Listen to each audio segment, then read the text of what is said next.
All right, folks, welcome to another episode of the Dangerous Liberty Podcast, where we know that safety at the expense of liberty is slavery.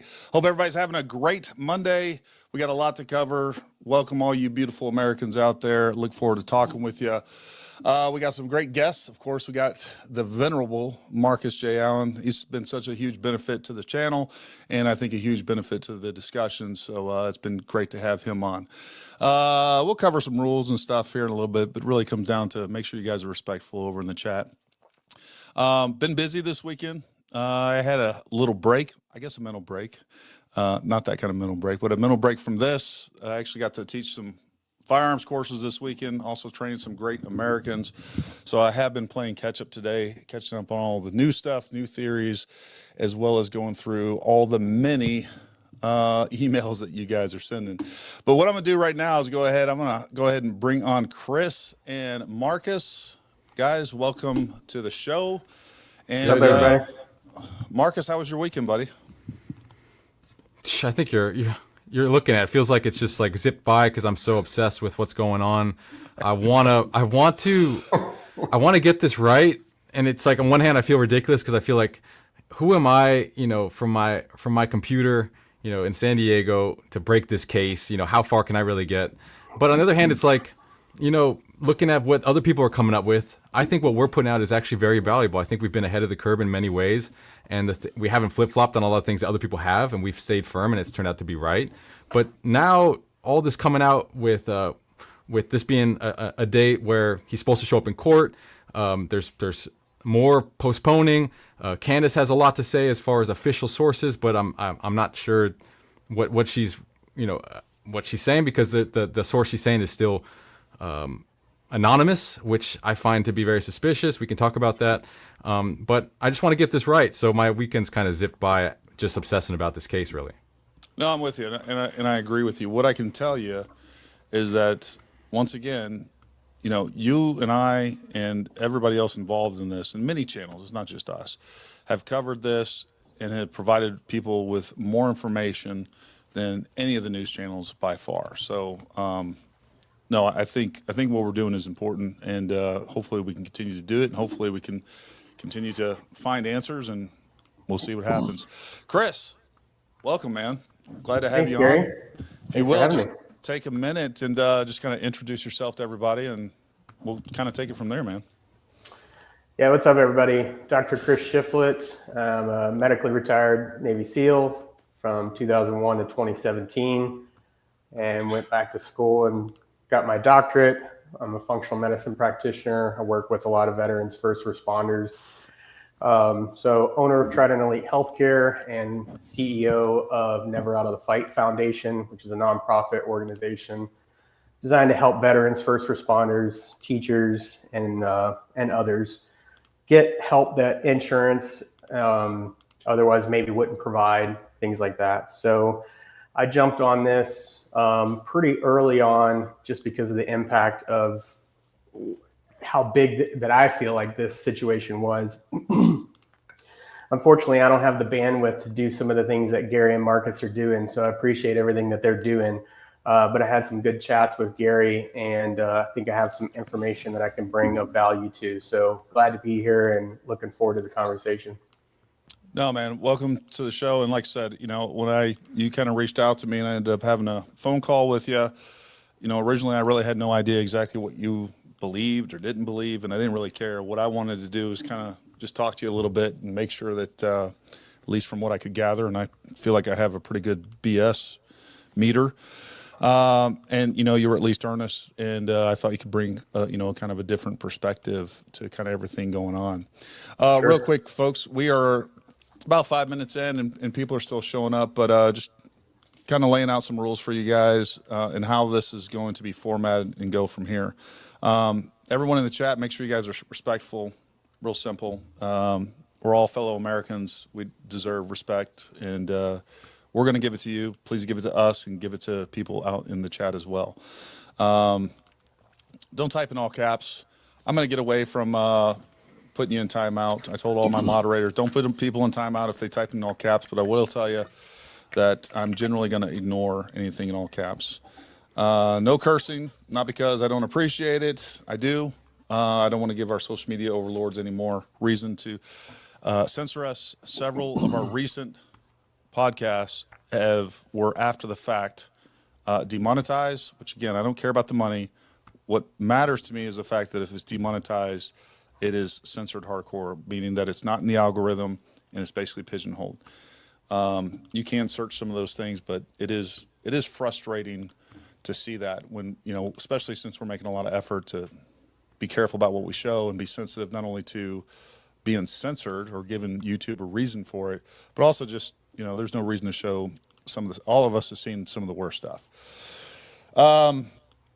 Yeah. And also, Marcus, Chris and I are going to be talking for the first part of this, and then we are going to open it up to questions. We want to hear from you. We want to read your comments. We want to take your questions.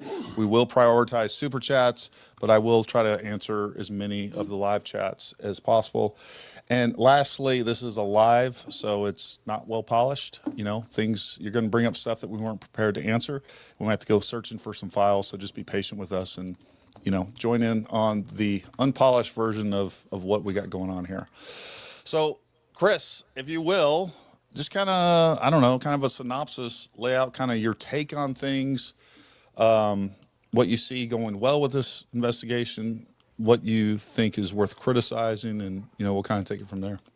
Man, that's a loaded discussion point, but I'll take it back to the day that it happened. Actually, I had just come back from lunch, and my staff doc had mentioned and brought it up. And so I saw one of the first videos that was uploaded.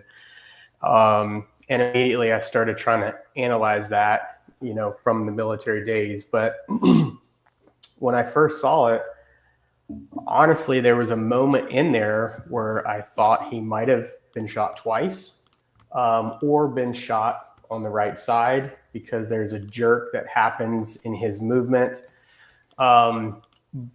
But that was like fractions of a second where I thought that was a possibility. And then I listened to all the audio, and then the comments started coming out and eyewitness statements and things like that. And I was just like, man, I don't hear a second shot. Like, I don't, there's just not enough there for me to say that there was a second shot.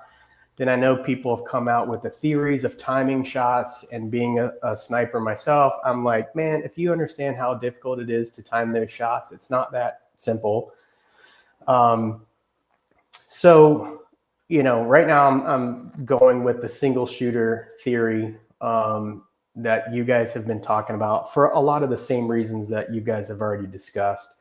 I think areas where the investigation, in my opinion, are going awry, without trying to put too much blame on the FBI, but I don't understand why we don't have images of the casings. At the very least, or the 3 recovered rounds. Like, I think that would answer a lot of ballistic questions, and it would put a lot of, potentially, hopefully, put some of the conspiracies to rest. You've said it before, and I tried looking at this today, but talking about the video footage, we have video footage of him coming off the roof, but no video footage of him on the roof getting into the prone position. I tried to look at the video of him coming off and then compare that to Google Map and try to angulate and see, could the camera actually see that? Is that maybe why maybe they don't really actually have the video of him getting in the prone? I don't really know. But that's another area that I think is confusing, because you do have in the charging documents the timeline. And the timeline says he climbed the stairwell at 12:15.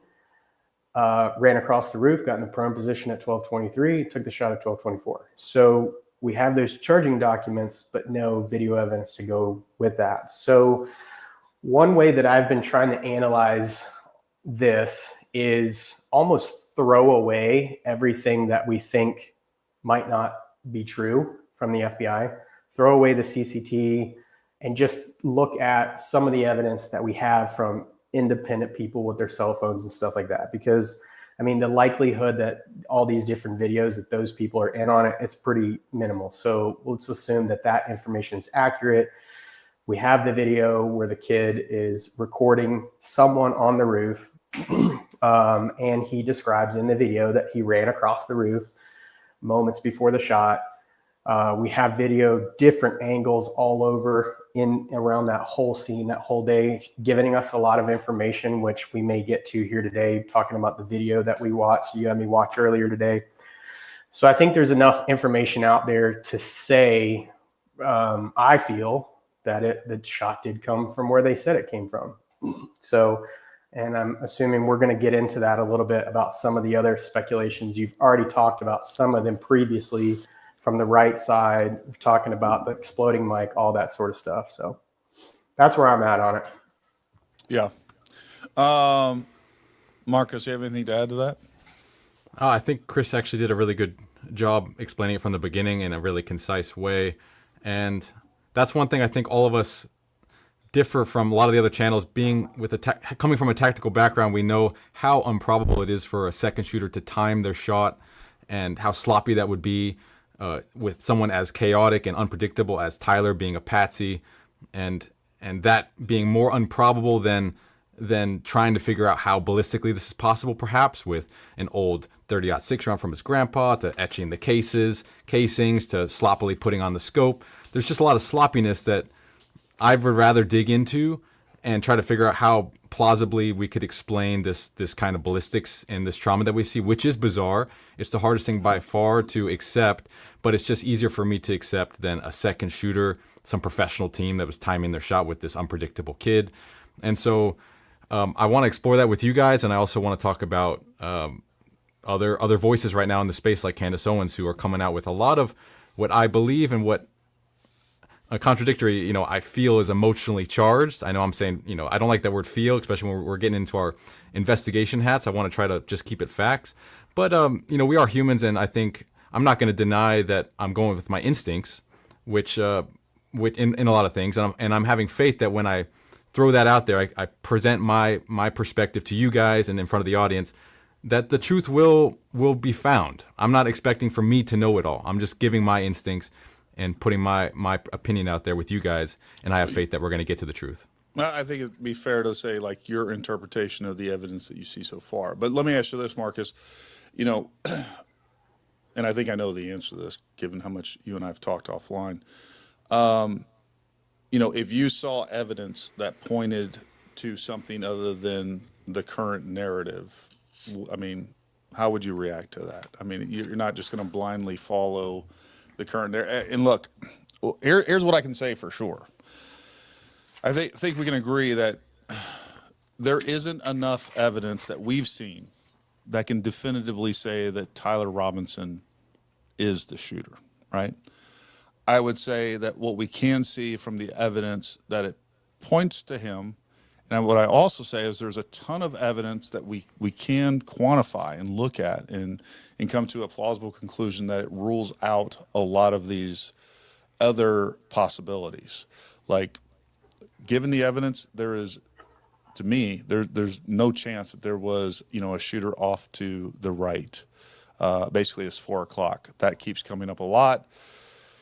And they keep moving the goalpost for that too. That's the other thing, and I've seen this time and time again. And once that one is exhausted, now we have a whack-a-mole situation where another one pops up, and another shooter location popped up on my radar today. I was getting sent nonstop, videos, video links, and recommendations from Chris Martinson, which I've been on his show before.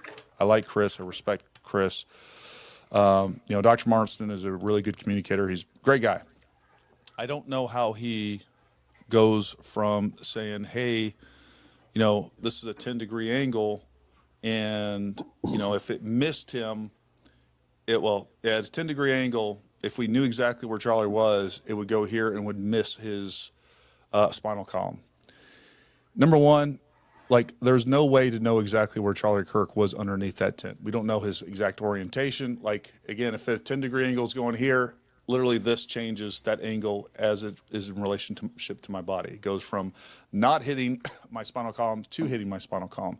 A little bit movement off to the left, to the right, changes all those things in ways that I don't think, there's no way to know all the parameters and all the variables that we need to lock it down to definitively say that, hey, there is no way that the shot went into his neck and missed his spinal column. I just, quite frankly, I don't know. And I watched that entire hour-long video. He covered a lot, and I agree with probably 98%. And I agree that it's good to present those findings, but I don't think that there's enough information to come down to that level of certainty. I mean, even by his own diagram in that video, you know, we're talking about missing the spinal column by millimeters. So if we're off down to a degree, an inch, whatever, like up, down, left, right, multiple axes, like you got to know all those things. And then that's one thing, but then to take that and say, okay, no, we think the shooter was over here. Like, I think that's a huge jump.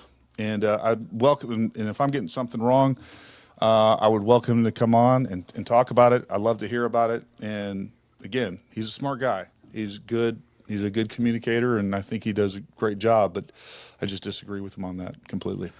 And let me just answer what you were saying before, which is, would I, if I, counter evidence was presented, would I change? Absolutely. There's no question. In fact, I'm hoping for it. I just don't want my hope for it to get in the way of my reasoning and logic. You know what I mean? Yeah.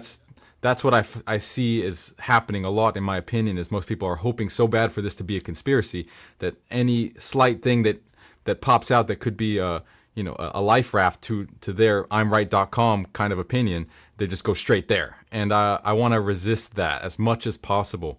But deep down, of course, I want to catch crooks in a lie. I mean, that's a part of that's a part of the inspiration. I mean, to be honest, I do want to figure that out, but I know how dangerous that trap can be if you're too committed to that outcome.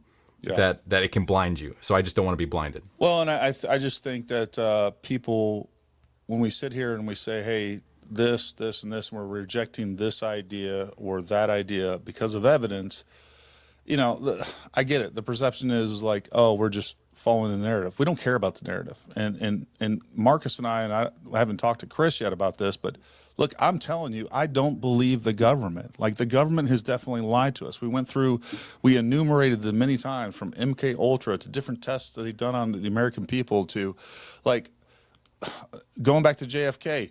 I'm like 85% sure we didn't land on the moon, to be honest with you.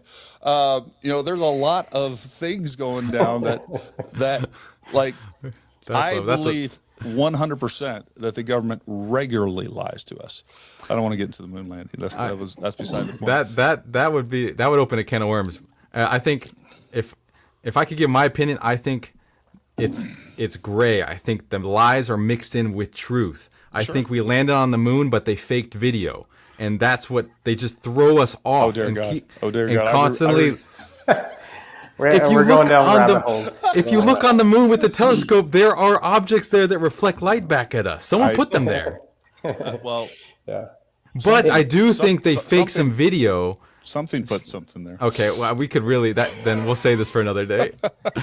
But I think it's a mix, and that's what leaves us so confused. And I think in a way that's intentional, is they like us all fighting each other on what's truth and what's not, while they plan the next psyop. Now that you disagree with me on the moon, I'm booting you, kicking you off right now. I agree with what you just said, Marcus, and I want to tap on what you're talking about, the evidence, the video that you just mentioned a few minutes ago, and I think we're going to get into it here today. But same. I mean, actually, I looked at that video and I looked at some of the analysis and the testing that he did, and I'm like, damn, he actually did a pretty good job with this. Yeah, he does. Where I differ is I feel like he makes some definitive statements as, hey, this guy is pointing to this building. And I'm like, you're making some inferences there because you don't have the exact angle correct of where that person was standing and what their field of view was. So to me, that's an inference. That's, an assumption that you're making to try to build your case. I just disagree with that. I agree with the bullet situation. I mean, I didn't mention this in the beginning, but I've been hunting since I was 8 years old. So, I've shot all different types of animals.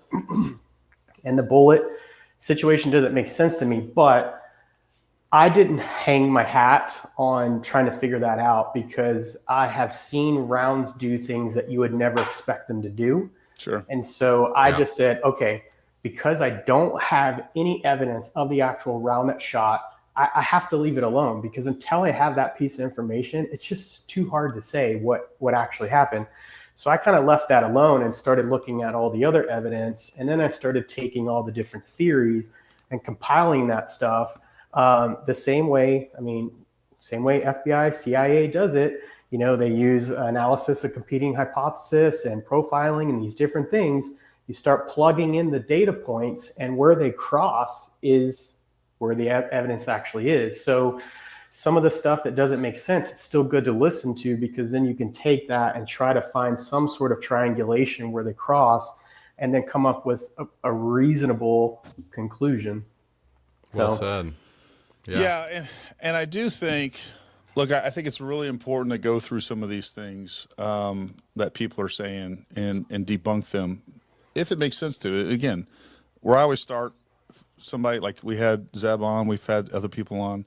I've talked about other videos and things like that. And it's like, hey, let's look at this objectively and then see where the evidence lies. And it's important to get rid of those because of these mass conclusions that people jump to based on that, based on stuff that clearly is not evident. And I still have emails coming from people like based on information that was put out day 1 or day 2 that has been officially debunked, and that record has been corrected to some extent. Now, whether or not you believe that record and you believe the statements that come out and things like that, there's some of that we have to rely on or reject based on the evidence, right? But there is a lot of evidence available, and we can come to some pretty good conclusions based on that. And the rest of it, you know, we just got to wait for more evidence to get a clearer picture. And we do have new videos coming out. That's one thing. Now, the question is, are they altered? That's another challenge to kind of sort through altogether. Gary, before I forget, let me throw this out there, because we were talking over the weekend, and you guys did a little bit of a video about the ICE shooting. Yeah. And I've talked to 2 different, because I live near Dallas, and I know guys treating veterans, first responders. I talked to and know a lot of these guys. I know the number 1 man, entry onto the roof, spoke to him, and another guy that was down on the ground today. So. Right on. What did they say? Yeah, you're leaving us. We're on leaving you hanging. I didn't know if you wanted to jump into it right away. I mean, we're here. Let's. We're at the bridge. Let's cross it. Give us the scoop, bro.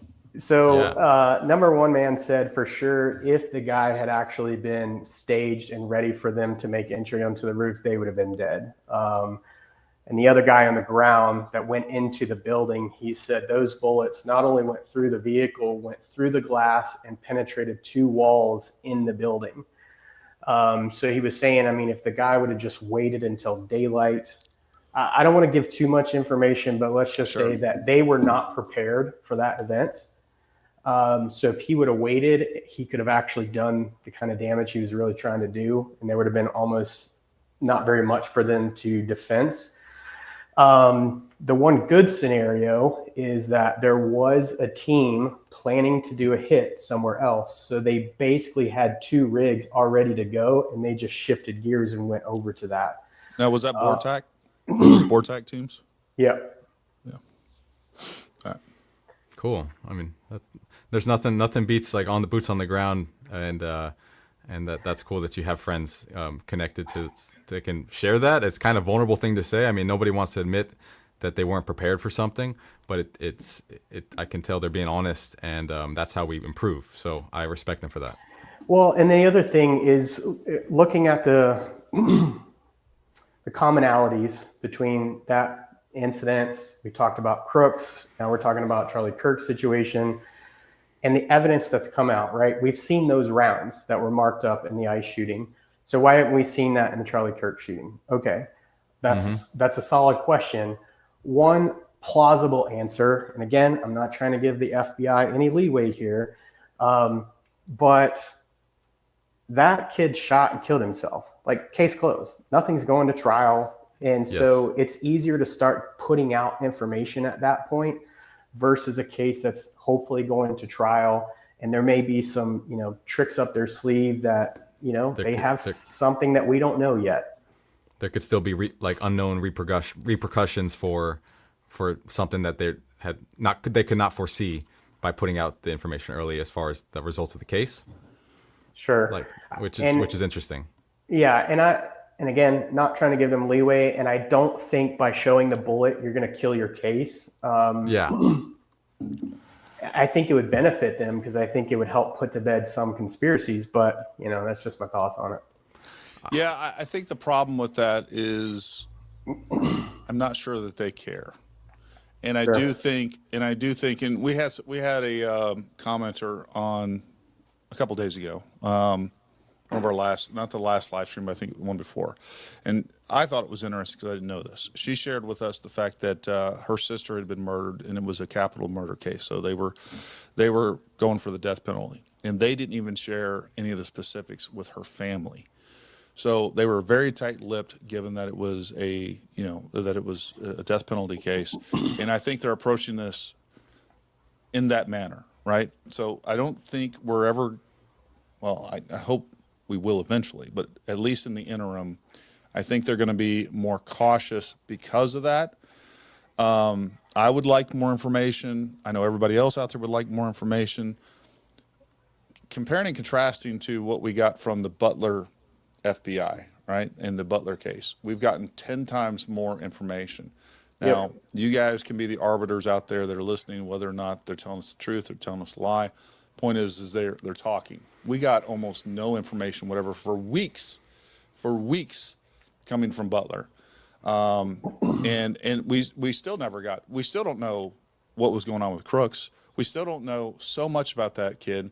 And they are lying when they say they don't have more information with Crooks. They are lying. There is a digital footprint somewhere.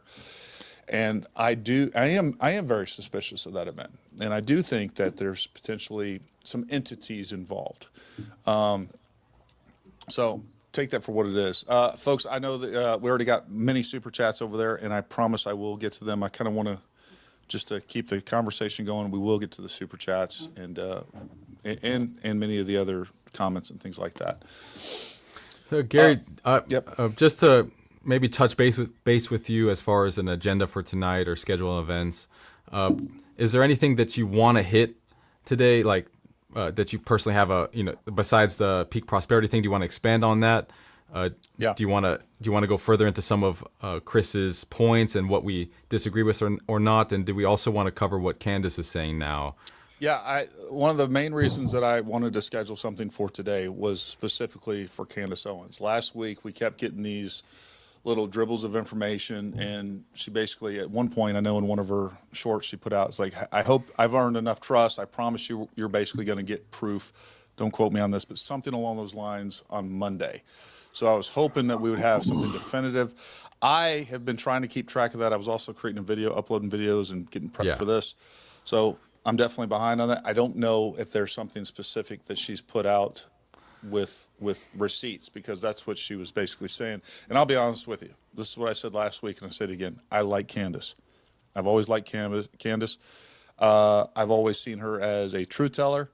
But I feel like she's gone a little rogue lately and has become more sensational. And maybe I'm wrong, and maybe it's an emotional thing, or I'm misreading it. But I'll be honest with you, I'm going to completely write her off if today we don't have some sort of receipts and we don't have some sort of evidence for what she's claiming. So, Marcus, have you seen what has she put out so far today? To be honest, I've had a busy day as well, and I was listening to the podcast. She put out an hour-long podcast, and I tried my best to ingest as much as possible of it before this turned on. I just couldn't get to it all the way. So I want to at least put it out there to our audience right now. I'm sure there are people somewhere in our audience that have watched the full podcast. So I want you to vigorously and rigorously attack my thoughts and my synopsis on what she's saying. And if I'm wrong and I missed anything, please let me know immediately. I will really appreciate that. So I'll just say, preface with that. I have watched a good amount, and I have noted some timestamps if we want to jump around to some points where I have some criticism for her and questions. And we can, I can play those if you haven't seen them and you want to watch them together.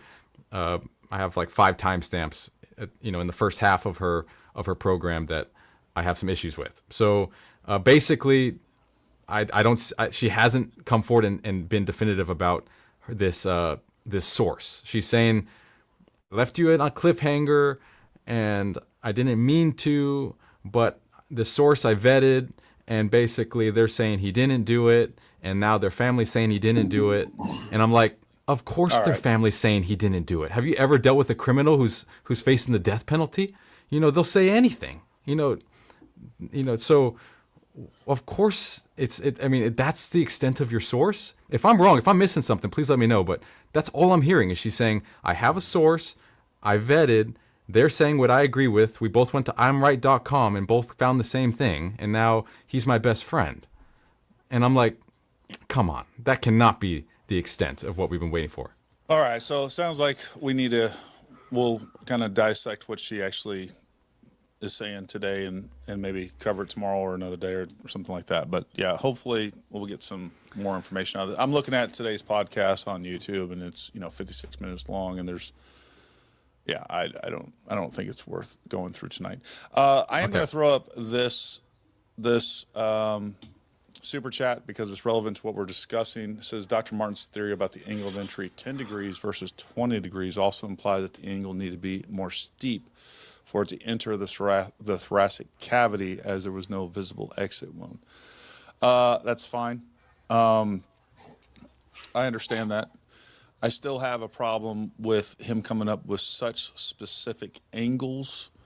And then the other thing too, I was looking at the place where he's saying the shooter actually is. And matter of fact, I'll just share my screen real quick. I may have to remove this for a second, but I'll show you guys where he's saying that the shooter actually was. So here we are. Everybody is going to be, we can see right here, this was Charlie's location. Basically what he was saying, I didn't mean to grab it.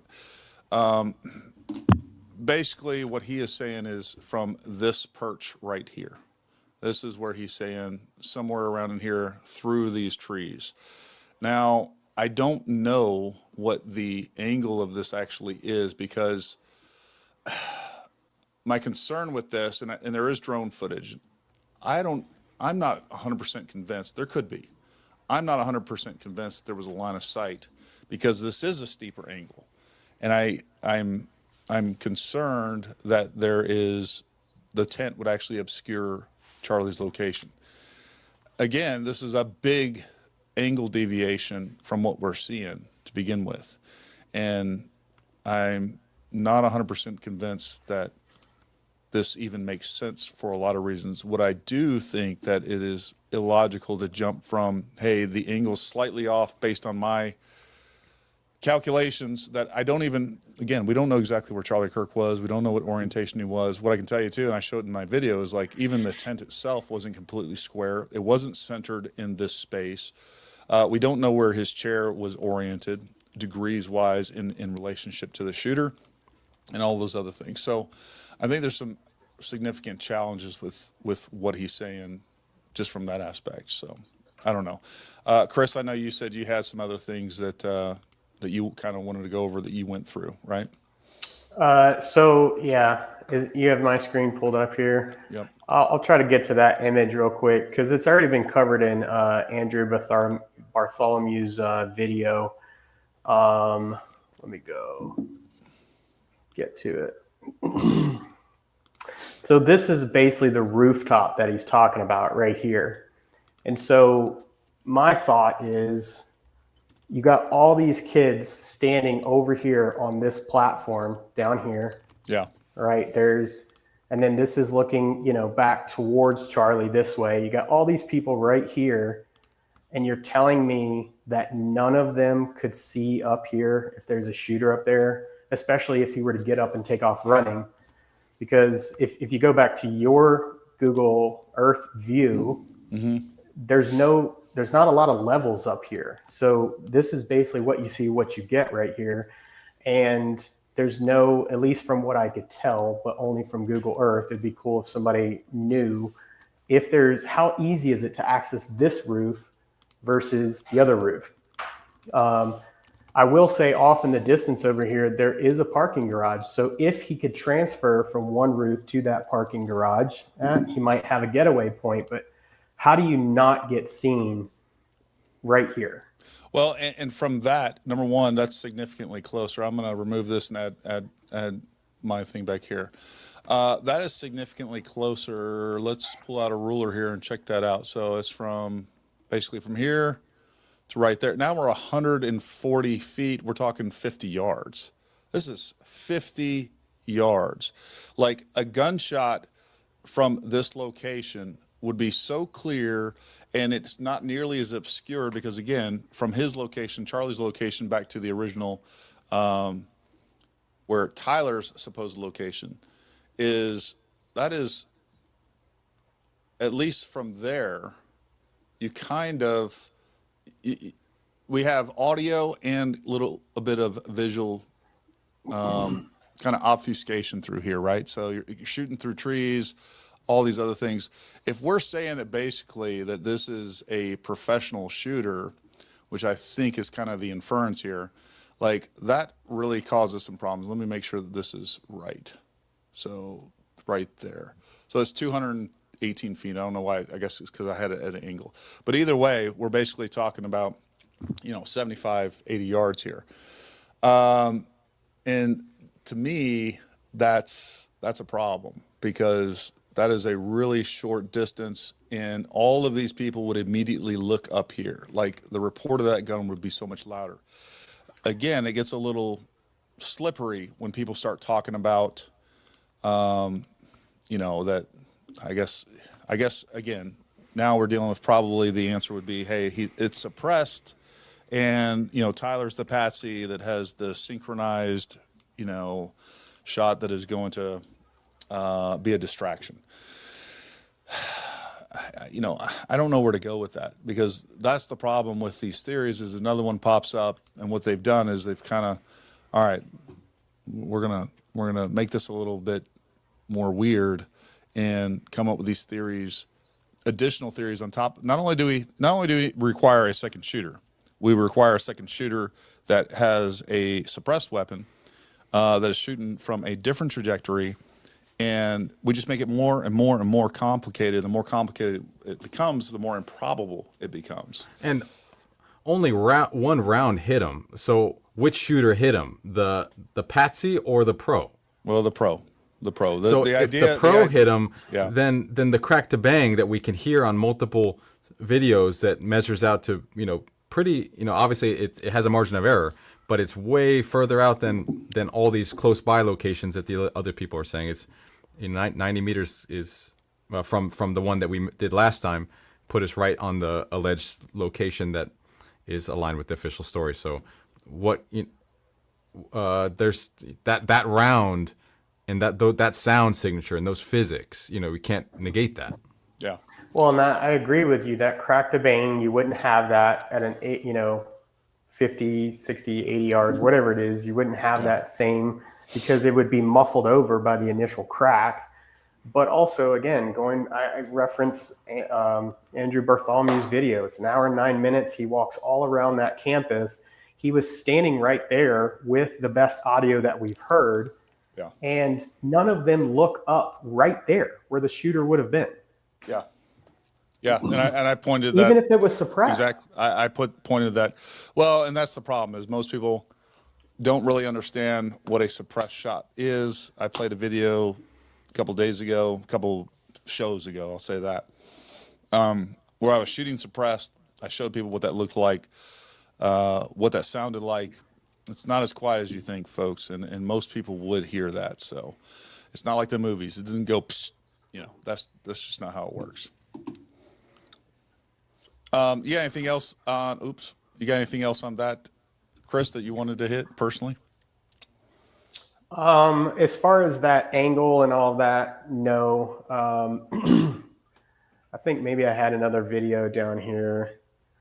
I took a screenshot of this from Andrew Bartholomew's video because you can kind of see that the tent is backed up right next to this pillar, and it's slightly off to the right if you're from Charlie's position.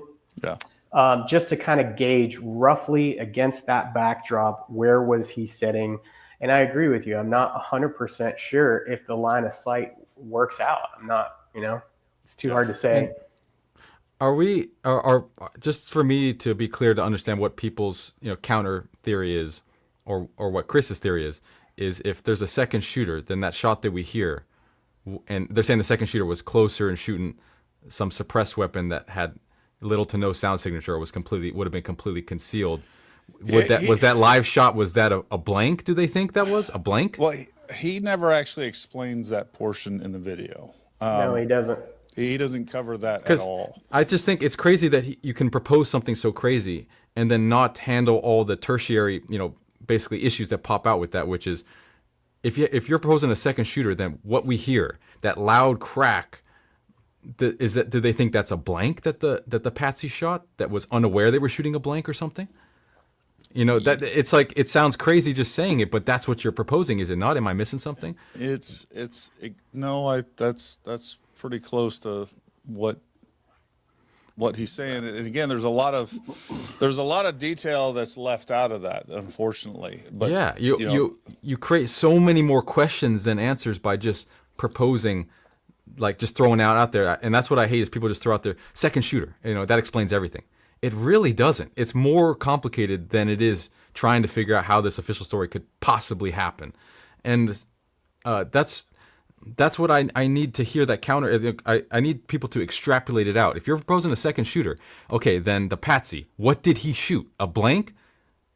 Or did he shoot a live round too? And did the professional just take a gamble that he was going to miss his shot, and that the professional shot was going to be the only one that hit, so that that Charlie only had one round in the forensics report that went through him, and then at a different angle than the patsy. Like you were saying in the beginning, Gary, is like, not only that, they're also at completely off axis, which would be so easy to debunk in a forensics. In an immediate first glance of like, wait a second, these two rounds came at a completely different areas. But people are just throwing out second shooter, but nobody has given me that kind of extrapolating out to make sense of what that would actually entail.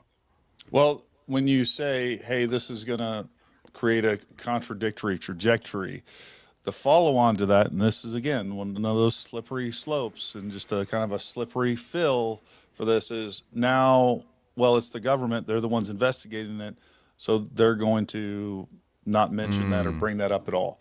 We have a government patsy, so everyone, ultimately, and this is one of the problems with Butler, is like, you got to implicate all the local police, or at least most of them. You got to implicate anybody that sees the body that doesn't immediately see some, weird anomalies that don't line up with what's being told. And again, the conspiracy just gets deeper and deeper and deeper, and to where, like, there is, no matter what you present, there's an answer for that evidence with something else that there's no evidence for. And that's the challenge with it. And we can see right here on this is the overhead that Dr. Chris Martin actually had in his video. We can see that the tent is actually further to the right than to the left. We also see that it's not squared there. Right. But what we don't see is, we don't see the exact angle. How do we know? We don't even know to any real degree of certainty, even from the videos that we see, we don't know in relation to that tent or relation to the wall, how squared up was the table? How squared up was this chair? So that's part of the issue here. Hey, Gary, yeah. Just check me on this, because I'm just thinking about this now, so I could be off. Yeah. But just because it's a 10-degree angle doesn't mean the round isn't arching upward to deflect. It's getting some help from gravity because it's going downward, but it's not straight down. It's still 10%, which is gradual, which means there's still an arc to the round, which means at the apex of the round's trajectory, which would be about 75% of the way there, from that point to Charlie would be slightly more of a significant angle than 10 degrees, right? Because the round, so the 10 degrees is that you did is exactly, elevation, direct line of sight, but the round is also arching. So that's it's coming down at a. So this is what he's talking about, 10 degrees. Basically, what he's saying is that he needs additional elevation and on so that it goes vertically, so that it goes deeper inside of his body, so it's going through more mass, which would potentially explain no exit wound. Well, So that's what I'm trying to propose. Is I think 10 degrees is the line of sight angle from Charlie to the alleged shooter position, which you that is kind of confirmed, right? it's about 9 degrees. So Okay, we'll just say about 9. between, I've heard other people say 7 degrees. I don't know where they get that number. Mine was about 9.2 degrees elevation wise. Mine was 9.5 when I calculated it. There you go. Okay, So it's cool. somewhere around 9 to 10 degrees. What Now- he's specifically saying here, just so we're not conflating the two, it just so happens that the horizontal angle from the shooter as he calculated it, and I'd like to see that math and where he put Charlie specifically, 10 degrees horizontally, as we see on this protractor. Do you see what I'm talking about? So this is what he's talking about. And so he's saying, hey, at this degree, from where he shot, forget about vertically, just horizontally, in relation to the shooter to Charlie, this is what we would see. But look at this. Even the trajectory here potentially hits bone, like 1 millimeter left or right. And like his Oh, I see what you're saying. there's no way to calculate. He does not have the information. You would literally need a land surveyor out there with the exact point of where he was. I haven't even heard whether we're talking about Tyler's left-handed or right-handed. You know, just the fact that he's shooting left-handed or right-handed could change the horizontal angle ever so slightly. And this is what we're talking about. He's saying, hey, this is at this horizontal angle, it's going to go through nothing, but it's going to have a pass through. It's never going to hit bone. I see your point. And again, this is on the assumption that we have this cross section of neck that is perfectly squared up and looking 0 degrees. The moment that he twists his shoulders left or right or changes anything, right? If he looks over here, that changes. If he looks over here, that changes. If he scoots over a little bit, that changes. Like, I don't know how we get this level of precision in measuring from what he knows. He knows what we know. He has Google Earth. Google Earth is plus or minus a meter. Like, This is too precise to claim something like this. Can I jump in on Yes, that? real quick, Chris. And then to go from this imprecise measurement to conclude that there is a second shooter at a second location, completely novel theory. Not one person has come out and said, hey, I think there was a shooter up on that roof. Like, this is completely new. Like, that is a huge leap. And it's actually a little, I would love Dr. Martin to come on and maybe he knows something that we don't and we're not considering, and I want to be completely fair to him and not mischaracterize what he's saying. So, there's that. Go ahead, Gotcha. Chris. Sorry.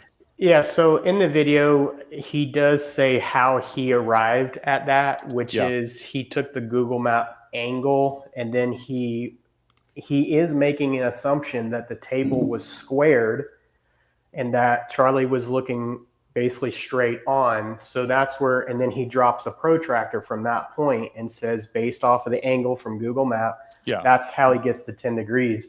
But if one thing that has not been talked about, and again, I'm just throwing it out as a possibility. If you could switch to my screen, I'll show this real quick. You see it up there? Yep. So here's one thing that is being potentially missed and potentially could have happened. But let me preface this by saying the 30-06 should have went through any of these bones, period. That's what I believe. But yeah, I agree. The first rib, which pretty much everybody has one of those, does come up higher in the back than it does in the front. So it actually elevates above the clavicle. So potentially it could have hit. So in his video, he said it would have clipped just barely the transverse process. Well, what if it clipped their first rib that stood out beyond that? The other thing we don't know is, in rare instances, people have cervical ribs, which is another bone on top of the rib above that. So what if it hit that? I mean, again, there's just more information we don't know. And to your point, he's making assumption about evidence he doesn't have. Or at least not with a degree of precision that he can come to these conclusions. Right. I mean, like I said, anything that we're pulling off Google Earth is an approximation. It's plus or minus a yard, or probably even more. I mean, GPS in general is plus or minus a yard. So if that's what we're dealing with, man, we're not talking about, and that's what he's saying from his own diagrams.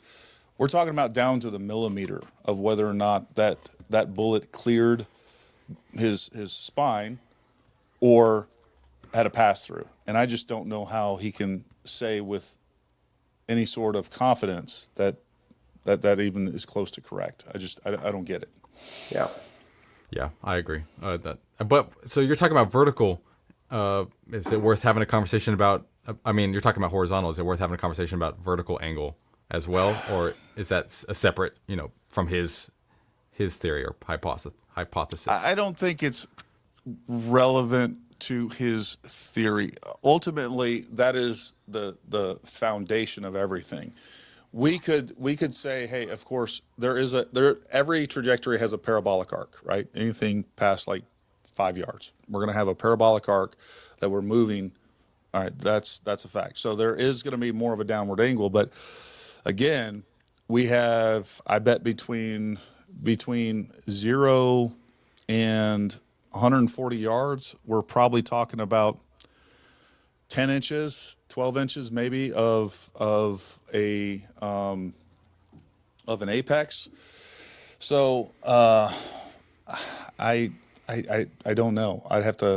We can look at that, but I don't think that is super relevant to his argument specifically. Gotcha. Okay, cool. Yeah. I got your. Was there another aspect to his? Does he have another argument towards the end? He kind of, like, one thing that, I mean, just being honest, rubbed me the wrong way, is in his title he says solved. And that's a very bold thing to say, is solved. What did you solve? Because at the end of the video, there's more questions than we have. I'm going to give him a complete pass on that. And here's the thing, is like YouTube, if you're not doing a little bit of clickbait and I try to avoid it, but it's just a fact. If you're not going to put a little bit of clickbait up there, and many people do it, your video is not going to get seen. And people put there's a lot of production value that went into he has an hour-long video, he has an entire team. They put probably 3, 4, 5 days of several people putting that video together, if not more. And it's important for a channel like his to get views. Like, they don't exist without the views. So I'm going to give him a complete pass on the solved portion. What I'm not willing to give him a pass on, or I would just like an explanation on, is how do you so definitively come up with, hey, this other shooter? Because we still, I even with his explanation of how he came up with that other shooter, like, we're talking about a very, very different trajectory with a completely different angle. Even when we look at what he was proposing and we look at this, to come way over here and somehow, I don't know, imply that exactly the XYZ position of Charlie and his neck and the orientation angularly, like, that doesn't make sense to me. I have a hard time grasping that.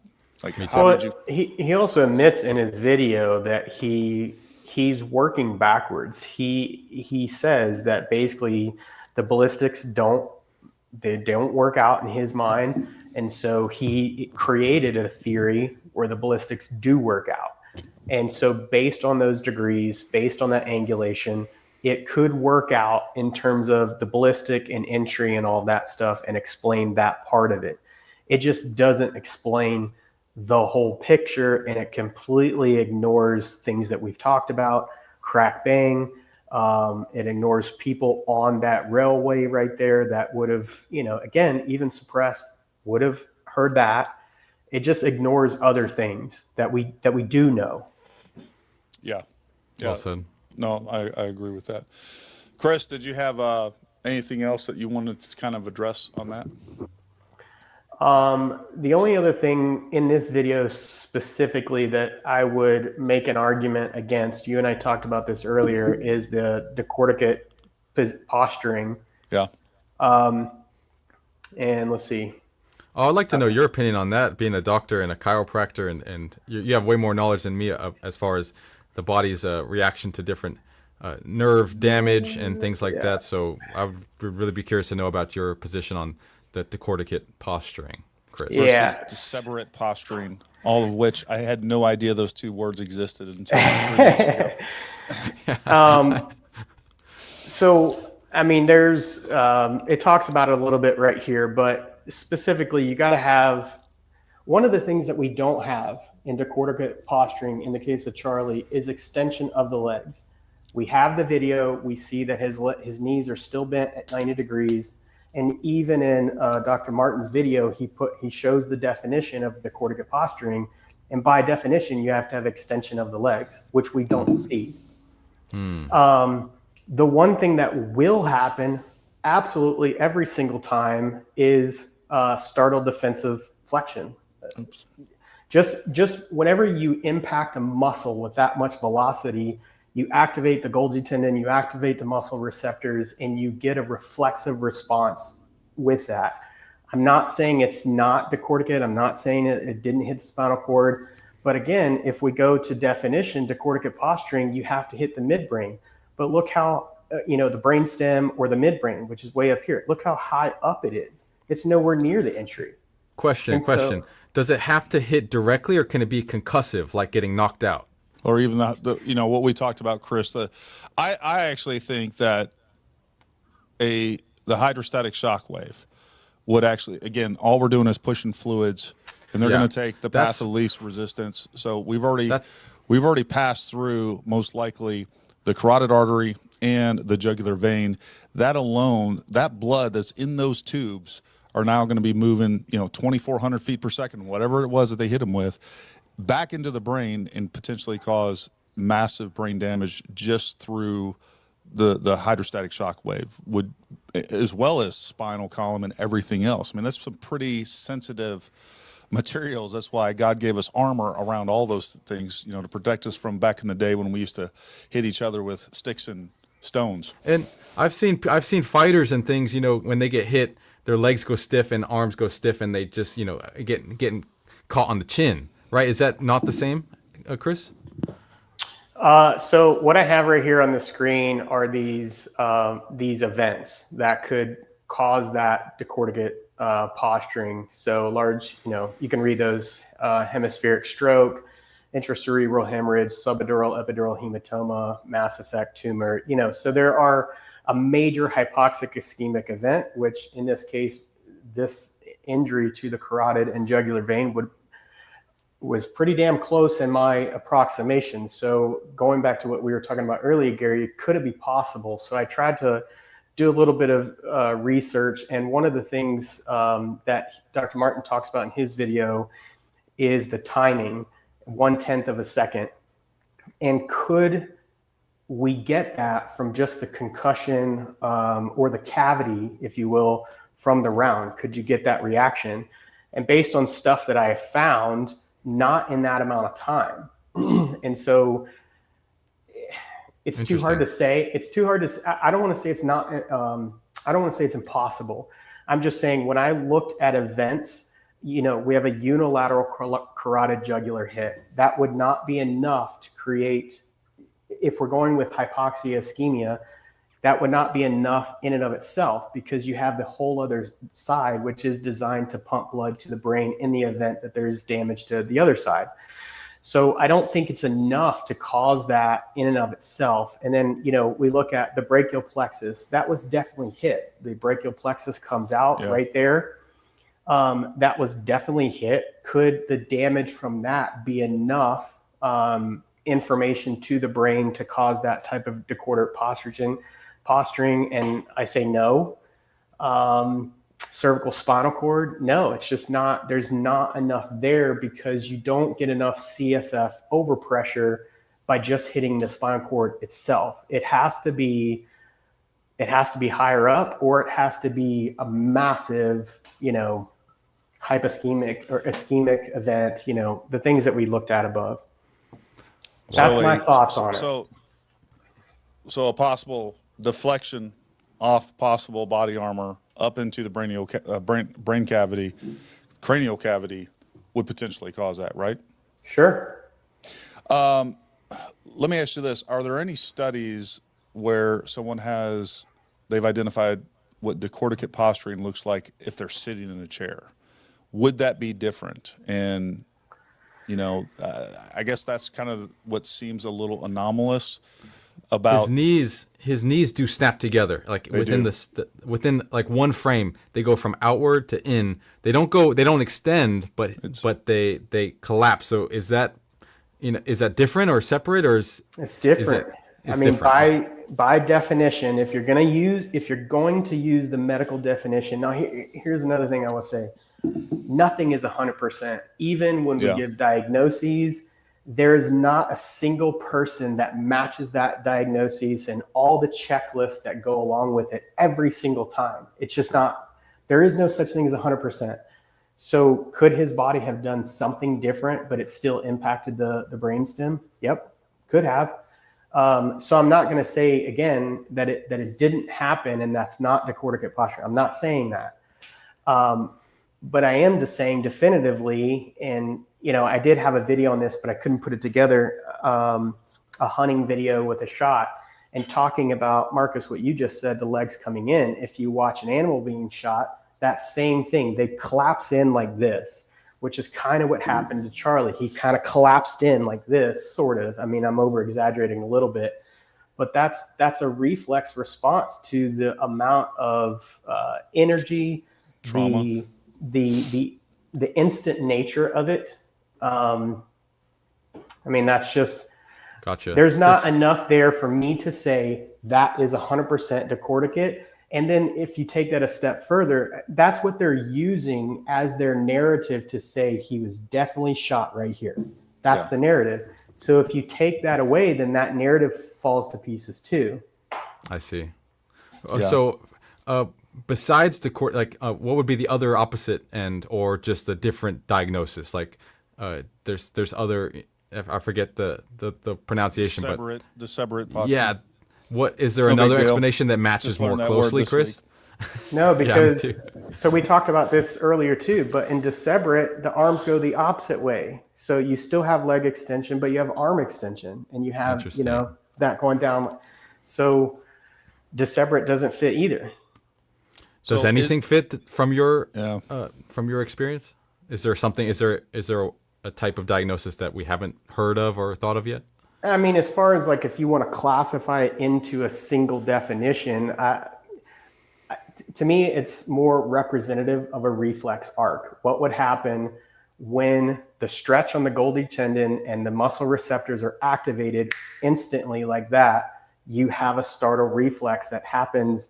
I mean, it didn't even have to be a gunshot. It could have been a sledgehammer to the chest. You would have gotten that defensive like posturing that would happen. And again, I go back to anybody that's watched any number of videos of people getting shot, animals being shot, any of those different things, they all have that reflex thing.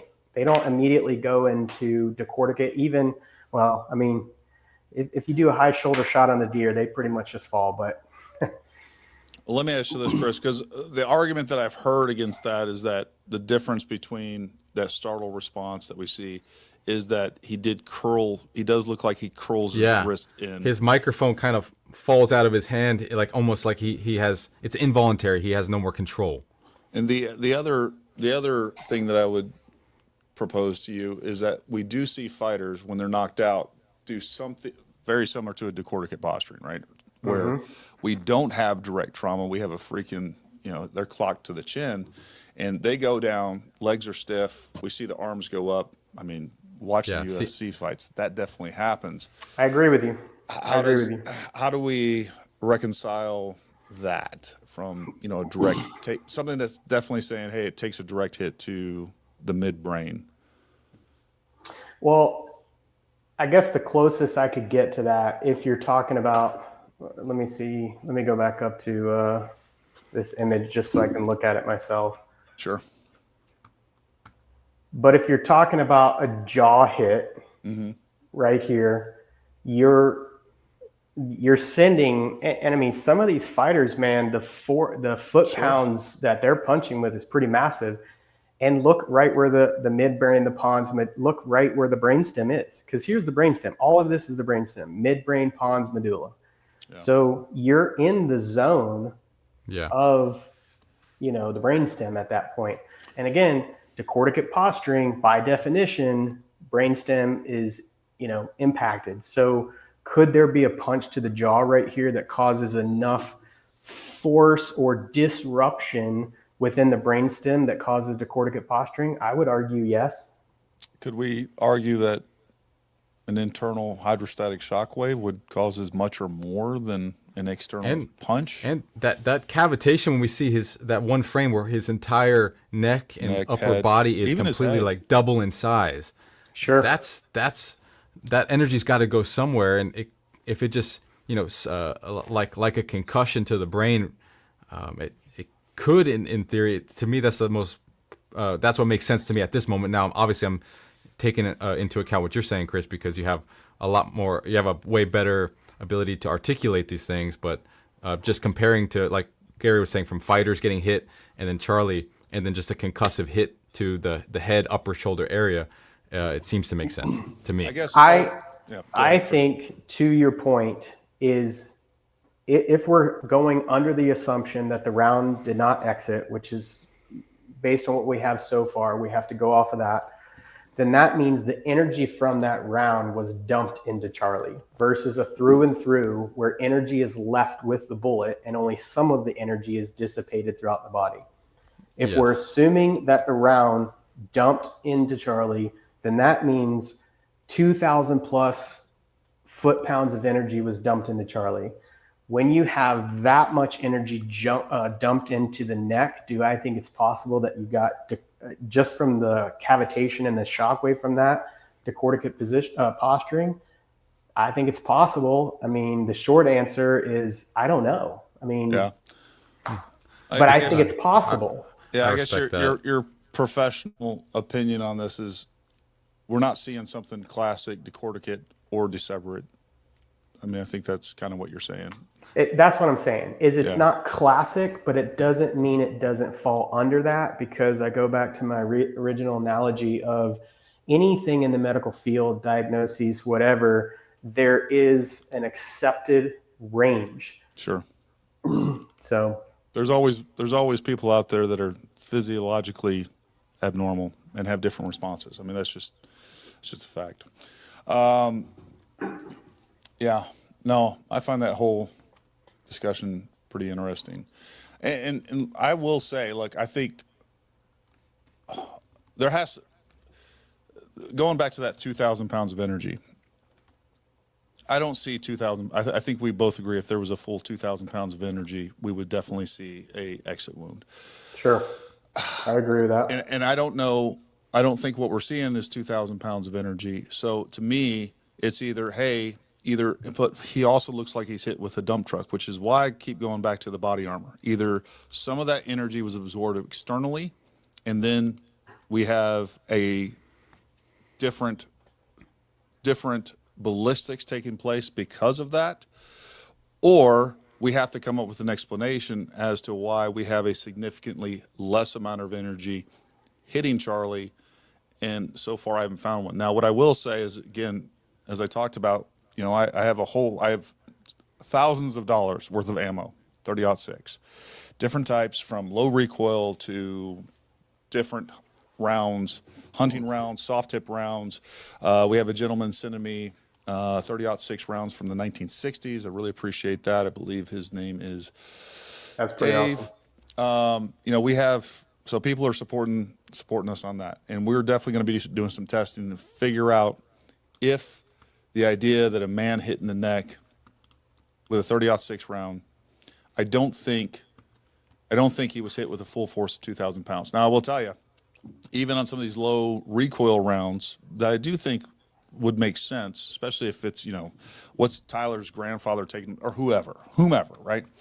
If somebody's going out to shoot, I could see 30-06 rounds, somebody keeping on hand low recoil rounds. But even then, we're still talking about based on theirs, and we're going to do some chronograph, and we're going to do our own math and figure it out.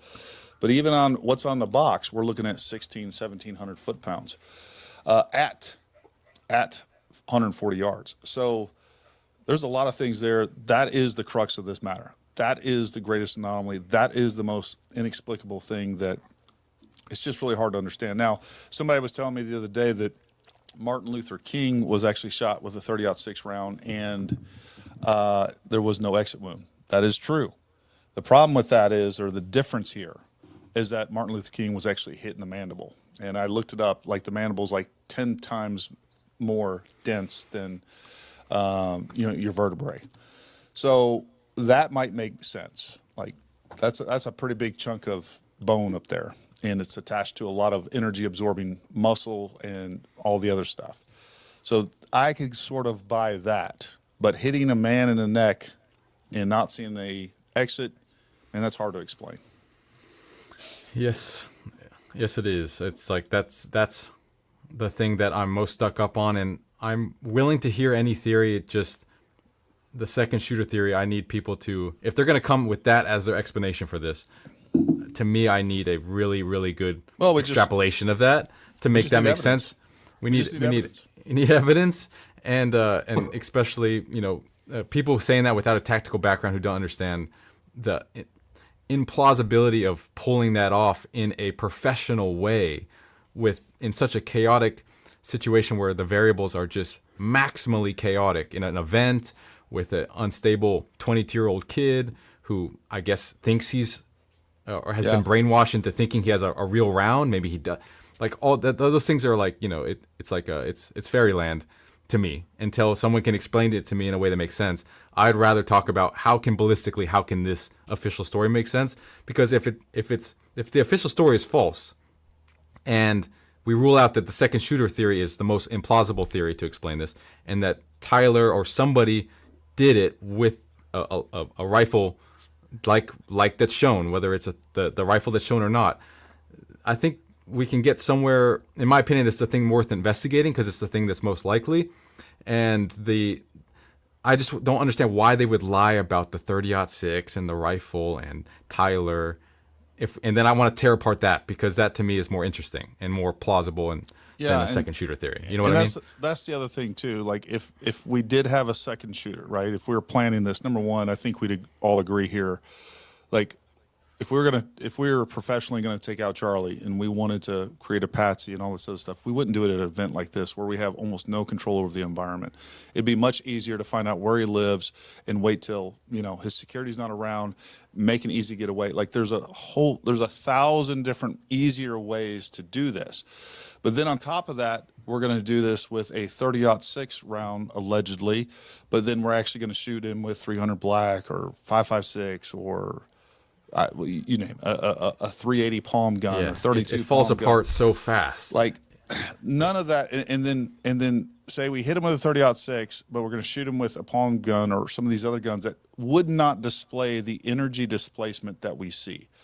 That is the problem. Is we clearly see a highly energetic event that cannot be explained by getting shot in the back, can't be explained by getting shot with an iPhone gun or a palm gun or a camera gun or laser beams and dual drones flying up in choreographed loiter environments. Like it just doesn't, none of that stuff makes sense. So the question is, I mean, if we extrapolate that and say, okay, second shooter theories, highly implausible. It's highly implausible that a 30-06 direct hit to the neck did this. Then is there any middle explanation that we have amongst the three of us that can fit? And if not, why would they lie about the rifle and the 30-06? What would that benefit them in the story? And if you know what I'm saying is it doesn't make sense of why. Chris, you're in the hot seat. You answer that. I think the benefit of lying about it, if you're going to go with the conspiracy theory to begin with, is deception and confusion. So once you lie about it and then you create these narratives and then you have guys like us talking about it and trying to pick apart things, well, then that creates confusion. So now we have all these different theories. We have people looking at all these different theories, and maybe that's giving them a step to move towards their next play. So from a conspiracy perspective, that's why you would do it. I mean, that's how we do. psychological operations. Exactly. That's how we take denial and over deception operations. That's how we take over other countries. That's how we create chaos. And the but CIA has been doing that for years. So, but part of that is to be, number one, have a cover for status and a cover for action, right? So yeah, absolutely. like absolutely there are ways to create chaos and be deceptive and all those other things, right? But at the same time, like you don't want to show your hand. Like Yeah. I have a hard time following that path of where that goal would lead us. But this is a more plausible, like what Chris is saying to me is more interesting, and I think to me makes more sense than these other theories. Like that to me is more is the most plausible thing than second shooter or handguns and, like you're saying, all the explosive mics and stuff like that. What specifically about what he said?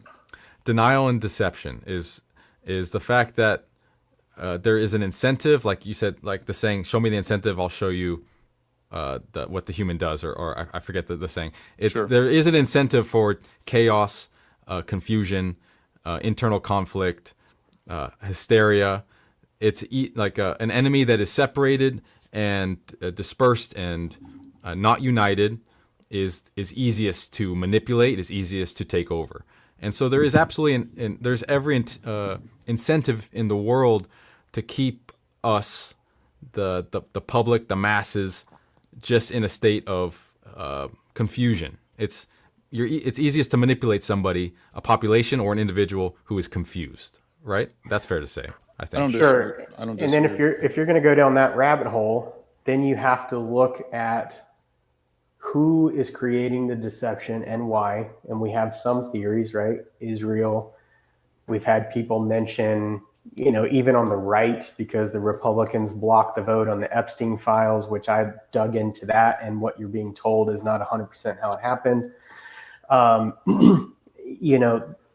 There was that incident that people were talking about, the plane that took off nearby that lost radar. And so, you got to go down those rabbit holes and then start saying, okay, if deception is what they're after, who and why, and then start looking at all the pieces of information and trying to figure out where they intersect. Mm-hmm. I like it. I don't disagree with that. We have any other things to cover on this? My goal was to get to questions at 1 hour in, but take the lead, Gary. I mean, Chris, I think you got any other comments? Or the only thing I wanted to say, and I hope we can put it to bed, at least amongst the three of us, I think, is, you don't have to pull that up, is with the palm gun, a carbine style, any of those rounds. I think Dr. Martin actually did a pretty good job talking about that in his video, he and did. why those things shouldn't be considered. And so I think we can leave that alone personally. I agree. I agree. All right, so let's get to some super chats, and we'll kind of go around the horn with these. I'll hit these. These are not really comments, or just some comments, but Heidi, well, thank you very much. Thank you, and God bless. Here's the first comment. Real question. Weird theory. What if Grandpa's rifle had a messed up barrel? What if the round tumbled, reducing velocity, and hit the necklace, which caused the neck hit at a lower impact and caused no exit wound? We talked about this at length the other day. If you're going to have a round tumble, it is going to do so almost immediately upon exit. So if we have a unstabilized round that's tumbling, the idea that it would still hit a target 140 yards away, I'm not saying it's completely impossible, but it sure is super, super improbable. I just don't see how that happens. Chris, you got any comment on that? Yeah, I just wanted to say about Grandpa's gun. Has Grandpa or any of the family come out and said anything about, no, that's not my gun, or no, that's not accurate? I don't believe there has been, to my knowledge. There's been there was the day that he got caught where the family was talking, and then all of a sudden it's been crickets ever since. So okay, that there is not a peep, and the social media has been wiped from the mom, from the family members, the boyfriends, and Grandpa as well. So that's going to be a joint effort from the prosecution and the defense. I mean, that's just going to happen, I think. Marcus, you take this one. And KMT, Thanks for your thank you service, very much. guys. Wow, that's amazing, man. Thank you. Thanks for your service, guys, to the country and on this event. This is the most.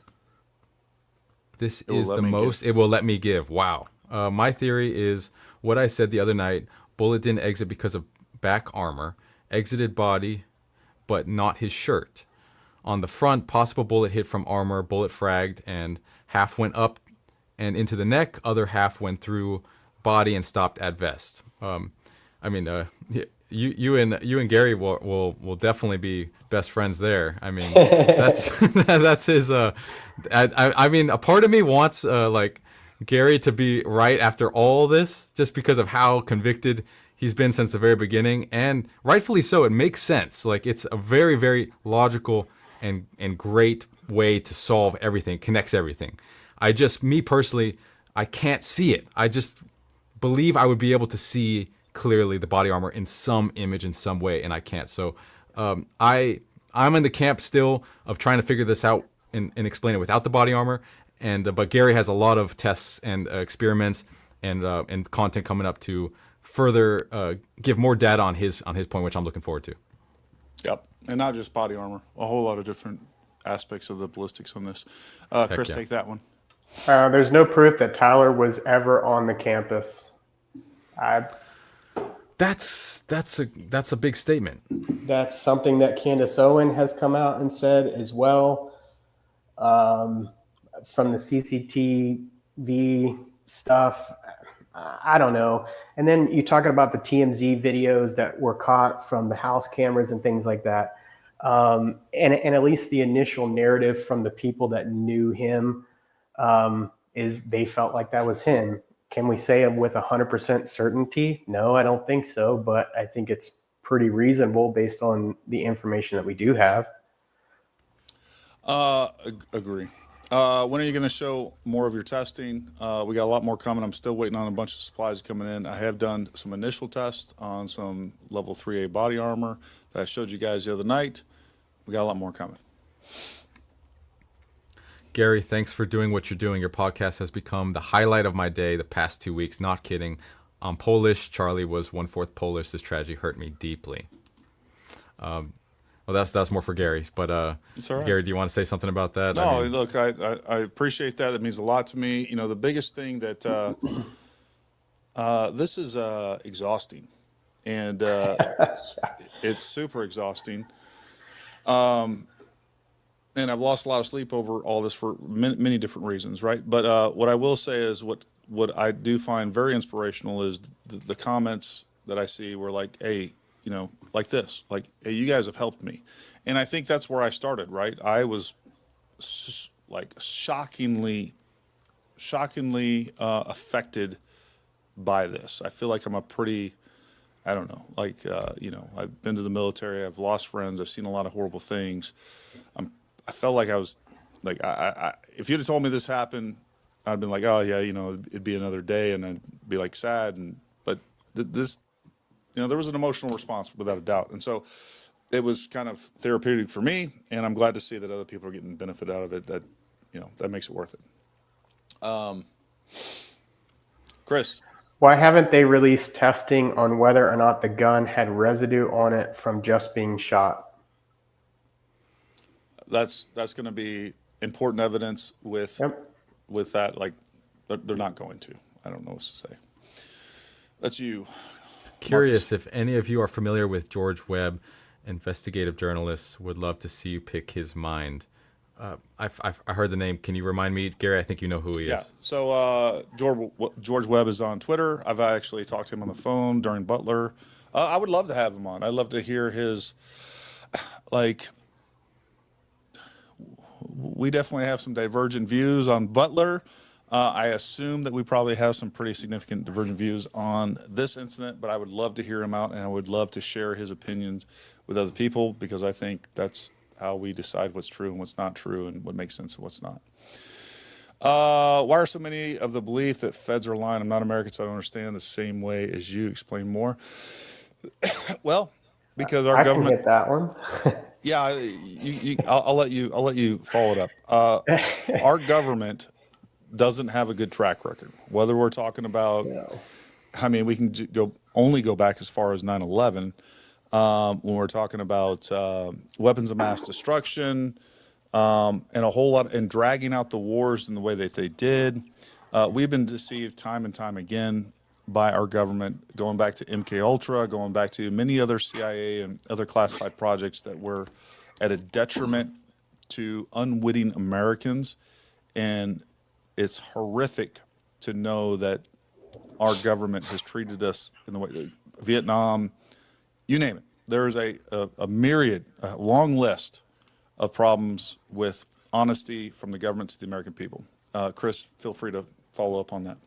No, I mean, you hit it. I started to see this towards the end, not even towards the end, but the whole Iraq conflict, even Afghanistan and some of that stuff, you know, a lot of the things that, you know, my boys were dying for, our men were dying for, was built on a lie by people that were making a shit ton of money. Sorry for the cussing, but making a lot of money. And so it's frustrating. And then you talk about, you know, 9/11 incident, it's in and of itself, there's a lot of unanswered questions there. You have the JFK assassination and files being released. And so that wasn't we weren't being told the real story there. So there's just a lot of times where we're not being told the real stories. So that's the reason for the confusion and the distrust. And the worst thing about 9/11, I think you both would agree, is they exploited our patriotism and they exploited our anger when they had all other agendas, and then used many other narratives for cover for action. When it came down to it, it was a lot of this was about making money and dragging out a war that we never had intentions of actually winning. Yeah, there's a lot of emotion there. Marcus. This wound was horrific. Why do none of the security detail have blood on them?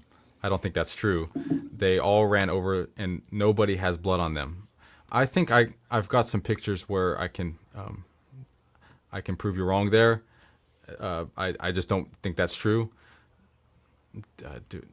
Do I pull it up, or do I tell you to go look and search? Yeah, tell them to go look and search. I don't want to. We got to get to other people, but I have seen videos with the security team when they're getting closer to the vehicle that they're putting them into, have blood on them. I will double check it, but I encourage you to go search that vehicle, that footage where they're loading them into the vehicle, and then zoom in. And there's just not a lot of footage in that portion either. So good footage, period. Chris? IMO shooters write on the shell casings these days because they know that the media will publish those writings and the media won't publish manifestos. I agree. I agree. They published the manifesto of that church shooter that wrote all the crazy stuff on his magazines and rifle, and he had that target practice with Jesus, and they also posted his manifesto was written in like a different language. I forget. I don't want to mistake it. So, but they posted that. So that's, I mean, just a argument against that, I guess. Yeah. Marcus, take that one. Didn't they put a picture of the casings with a head stamp on TRN in one of the first press conferences, wrongly assumed to mean T-word engraving? Didn't they put a picture of the casings with? They did? Yeah. So we had a head stamp. It was TRN. TRN is a ammunition manufacturer. That I did find, and I did try to look up their 30-06 offerings. TRN is Turin is a Turkish company that began producing ammunition in 2007 and uses TRN in its head stamp. I forgot where that led. That's something I'll have to look back up again. It's one of those things that I did try to find information on that. It was not clear, to say the least, but I'll double check that and try to remember what I forgot on that issue. Earth flat, moon hollow, FBI honest, Gary ugly, Trump black. Come on, man. Well, I'm just glad that Gary's not actually ugly. Come on, man. I don't miss the Biden days, I'll be honest with you. Chris, this is you. Candace gave no receipts on anything today. I've seen every episode of hers, and she is just spreading discord. I don't disagree with what I've seen so far. Yeah, it's really unfortunate that she's selling her credibility down the river. I'm disappointed. Thanks for clarifying that, Ellen. That's kind of been what I've been seeing as well. So I wanted to give her the benefit of the doubt. It's not looking good. Sent email. I'll take it. I'm not sure if I skipped you, Gary. No, sent email person on Sparks building. Have you seen it? Can you specify who you sent it to? I'm gonna assume Gary, but if you sent it to me or any of us, let me know which medium you used or what how you sent it to me. That reminds me. Number one, folks, please go follow Chris and Marcus and all my socials. All our stuff is down in the description below. So go give us a follow. We'd appreciate it. Yeah. So we appreciate that. Follow us on Twitter and everything else. So yeah. Or something else. Folks, if you're going to send me videos, I would just request this. I definitely want you to send me videos and things like that. And if you're going to send me a video or any other information, send it to dlpodcast@ParamountTactical.com. Also, Marcus, your email is down in the description below, but you want them to send it, maybe not. You want them to send it to you on Twitter, right? Yeah. Did you put my personal email in there? I did. I put it on the bathroom walls too. No, I don't think I did. Whatever. Just What I Gmail. will say, I can make a new one. If you guys are going to send us an email with footage links, like number one, give me some context of what this footage is, and if it's like more than 3 minutes, make sure you give me some timestamps in there. I am literally going through thousands of emails, and I appreciate it, but I need a little help, y'all. Need a little help. Yeah. Everyone is still avoiding obvious CS building roof. Okay. I mean, we need some evidence that there was anybody there. We can look at all the roofs. There's lots of roofs that I don't say ignored, but we haven't addressed them. You're not handmade. Thank you very much. Chris, this is you. Ever consider LT as the shooter, given how fake the leaked texts were? Isn't it logical that he could have faked TR text to himself? Same build, face structure, own same shoes as blurry step pics, dressed as TR. Tyler Robinson, I assume. Yeah, and he's talking about his furry Right. transvestite boyfriend. Take that, Chris. What do you think? I think based on what we have so far, no. I think there's enough information out there to think it was Tyler, but I'm not going to say it's not impossible. Could he have faked the leaked text? Yeah, absolutely. Why not? I'll just tell you right now, when I look at those two, there's some significant differences in facial structure. I agree with that. You know, like I get it. Like if you haven't been taught surveillance or done any sort of things like that, you may not, or done any special reconnaissance or any of the stuff, right? I think the well-trained eye can see significant differences. I disagree. Of course you would. That's it. You're gone. I'm removing you from the chat. Just take it. Sayonara. Don't ever disagree with me in public, Marcus. I just want to be a pain in the ass. That's all right. What's your thoughts on it, buddy? I think this is, I would need to present my information and collect it. I have got the pictures and the screen grabs from back when, the police body cam footage where he was talking, and in that video to the screenshots of him in the stairwell, and even this image right here. It would just take me a second to share it. Yeah, sure. This isn't the best one, but maybe we can make some headway on it, and then we can come back to it. But this is, did they find somebody who just happens to look this close to him? But then I think it looks pretty freaking close. No, so just so we're clear, what this person is asking is, it considering that his boyfriend was the shooter and it wasn't him. He's saying that the boyfriend used to dresses up like him, and that the boyfriend is the real shooter and TR is not. That's what we're saying. But you guys were saying it doesn't. The screen grabs and don't look like him. Is that? No, was I misunderstanding that? I'm saying that there's a very marked difference between Tyler and his boyfriend. They don't look similar to me. We agree. Oh, look at that. Miscommunication. You got to learn. You got to learn to interpret the chats. Gotcha. If you think there are two shooters, you're an ASVAB waiver. Look, I get the resistance to the narrative, and I am resistant to the narrative as well. But I'm not resistant to. I'm not just going to be contrarian to the facts and the evidence that's presented in front of me. Marcus, Frangible ammo would leave no ballistic, nor would it pass through. That's just not true. I mean, frangible ammo is just more likely and prone to franging and fragmenting, but it's certainly going to leave trails all over the place in a different way. So that's just not true, James. But I appreciate your question, and I encourage you to check out ballistics demonstrations of the differences between frangible and full metal jacket and things like that.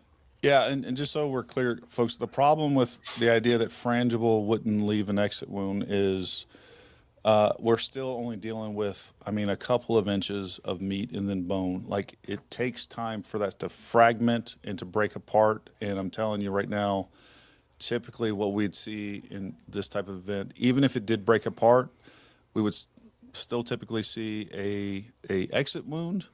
I would expect to see an exit wound when we're talking about a 30-06 round, and we would still see fragments typically, even if some of it was stopped by the bone. But Chris, do you agree with that? I agree. Yeah. Frangible is not magical ammo. It still has physics to contend with.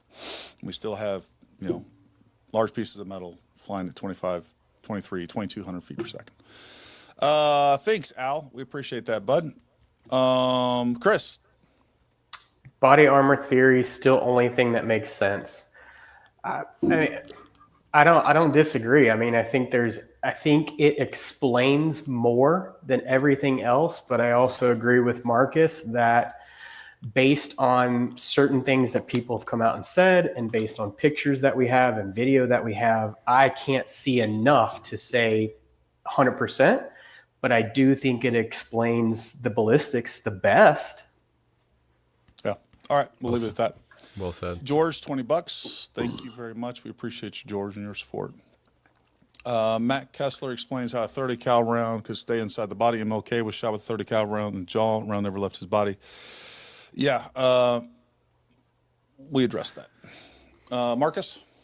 Stu Peters put an excellent video out yesterday showing step by step what happened. Please share it here.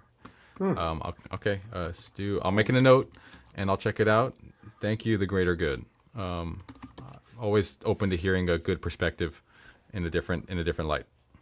Chris, this is definitely your question. Would internal decapitation lead to decorticate? I feel like I hit that a little bit earlier. Based on unilateral side and not, bilateral, not necessarily. Yes, plausible, but not necessarily. Fair enough. What you guys are doing matters, and we all thank you. Keep bringing truth without predetermined goal. Thanks again, Tip and Hat. Thank you, buddy. We really appreciate that. This is 100% decorticate posturing. It's textbook. As far as energy being contained internally, that's grasping at straws. Well, I like how you read that with certain emphasis all throughout. I was trying to I was like putting myself in the shoes of this person's conviction. I thought it would be more interesting. Because it's so definitive. And there's something respectable about people who speak with like such certainty about something they just don't know anything about. I just kind of like find it entertaining. To be fair, we don't know that this person doesn't know anything about it. Could be a doctor. Okay. Could be a math magician. BN25, I don't mean to be rude, but how can you say as far as energy being contained internally, how is it grasping for straws to say that the energy was contained internally when I think all accounts show it was definitely contained internally? BN25, you see how worked up you got Marcus? Well, I mean, just case in point, Dr. Martin says one thing, agrees that it's decorticate. I don't think that it's absolutely decorticate. We could get another doctor in here. We could get, you name it. People are going to disagree. So I just don't like the idea of saying 100% definition, because there is no such thing in my opinion. I covered this the other night.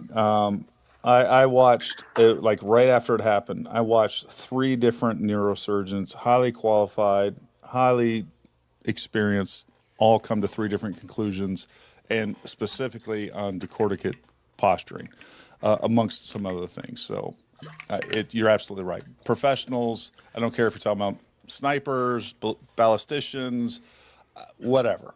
Like, professionals in the field are going to come to different conclusions. It's just the way that the world works. Wikipedia says, well, since Grok said, Wikipedia says that MLK Jr. shot in the jaw somehow tore his necktie off, might lend credence to the bullet to the neck, breaking the necklace. I agree with that. And this is something that we came out with long before. And I just, again, I didn't want to even, it was just too much to explain. But I do think that the massive acceleration of the necklace in the back, I think it broke the chain. I think it put it in motion and broke the chain. And we do have physics that back that up. Long equations. I would hate to even show it to you from my engineer nerds over in my chat. Chris. Do you think the trial will be televised? Yeah, I think so. It's pretty high profile, so I think so. I think there's not a chance in hell.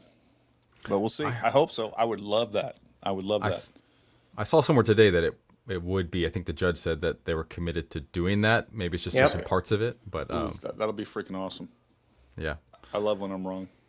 So Marcus, look that up while I'm looking at the next chat. See if it is indeed going to be. Okay, I'm on it. Did you notice the 3 outfits minimum? Beige pants before the corner, then the USA shirt and black pants on the stairs, on the roof. Outfit looks black. Why? I don't remember 3. I remember 2. I have to look that up. Either one of you got an answer on that? Well, I know that there was the video from the house surveillance of him walking by. That happens twice. The first time he's in, shorts or something, and that's earlier in the day. And then later as he goes by with the limp, and he's wearing what you see in the other images, which is the pants, the black shirt, and that sort of thing. I don't know that there was 3. I mean, I could be wrong. No, so you're right. That is correct. And then later on, when they show him in either Wendy's or McDonald's, I don't remember which one it was, he is wearing completely different clothing. So that is fair, and I think that would be, I don't know. I mean, that's not. I mean, most criminals would immediately think about that. If you're a halfway intelligent person, you put any planning into this, which I think there's clearly planning involved here. I think there's a clear demonstration. I think there's pre-attack surveillance. I think there was, all of those things. So it makes sense to me. Yep. Did you see the new footage of the security right behind him reaching up and turning on the camera of his meta glasses right before the shot, then turns camera off when reaching down to help Charlie? I saw the accusation of this. I don't know that we've confirmed that those were indeed meta glasses or that he was turning stuff on and off. I just don't know. I'll have to look at some of that. Has either one of you guys seen any convincing or compelling footage? I know that I saw several videos with that as the title, essentially, and I saw mentions of that on X. I haven't looked at the veracity of that at all. I haven't. I want to. I've heard that, and I want to confirm that shot. People are saying they turn on some meta glasses. I just kind of. I haven't seen the footage to confirm that. To me, it's just speculation right now. I agree, Dr. Bo Hightower. Thank you very much, Marcus. I want to know what was so important for security to remove off Charlie in such a hurry and do secret handoffs, then flee the scene. Well, they were in a hurry because he was bleeding out. What was so important? So what they're talking about is the theory and the videos that have come out of up close of 2 of the guys appearing to be doing kind of a handshake handoff which some people were saying was the detonator for the explosive on the mic, and some people are saying, potentially something else. But they're saying that there was a handoff there. I don't think that the video is definitive that a handoff occurred. But again, it's just another theory that's out there. So, well, the other thing it could be that I've heard proposed that I think is logical, and I feel like sometimes when I watch something and then I get questions like this, people have seen something that I haven't seen. It looks like they're handing off keys, Yes. which makes sense. Like they're trying to get him to the hospital as quickly as possible. They could also be handing off medical gear. All of these security guys probably have med gear in their pockets or under their belt line, whether that is tourniquets, whether it's hemostatic gauze, whether it's chest seals. I don't know. But also I think it's very plausible that they're handing off keys to get that car up and running. So when I watch that video, I see exactly what I would expect to see: trained folks jumping into action and trying to stop bleeding. And then what we don't see is what's going on behind the table. I don't know what to say about that. Marcus. This is awesome, guys. I'm a liberal, but I love the analytical way you guys are approaching this and keeping political bias out. This is more of the dialogue we need and used to have in America. I respect that a lot. Anybody who can hold contrary views or is open to hearing something from a perspective from somebody that they might generally disagree with in a lot of ways, I respect that a lot, and I think we need more of that as well. I completely agree. So I appreciate you. Any common ground that we can find, I'm all about. At the end of the day, we are on the. I like to find common ground. We're on the same team. I mean, we all want to live healthy, prosperous lives as free as possible, and it. That's the common ground, right? We all want that. And so it's just about how do we achieve that, and it starts with respect first, having respect for each other. So I appreciate you saying that. Not demonizing each other, which I've been guilty of on this channel, and I repent, and I mean that sincerely. Al Dolman, maybe he was shot through the mouth, hit the spine fragments, came out the neck, his lips closed when he was hit. I think there is nothing that I see, and you guys tell me if you disagree or agree, there's nothing I see that says he was hit in the mouth. You would be able to tell that. Again, what we see at the neck, to me, is just clearly not an exit wound. Doc, that's your area of expertise. What do you think? I agree with what you just said. I don't think there's not anything there to say he was hit in the mouth. I'm pretty much a doctor at this point. I think that's enough to qualify me. I think affirmation on 2 questions from a doc makes me a doctor. Thank you, Dr. Bo Hightower. Chris, take this one. Look at the John Colin investigation. Okay. I'll pass. Heidi Wolf, I emailed late Friday, captured photo of entrance, one of the smallest I've seen yet. May change your mind on 30-06. Let me know what you think. All right, Heidi, I will. I'm still going through photos, and I will definitely try to look at that. I'm assuming that you're saying that to me. Marcus.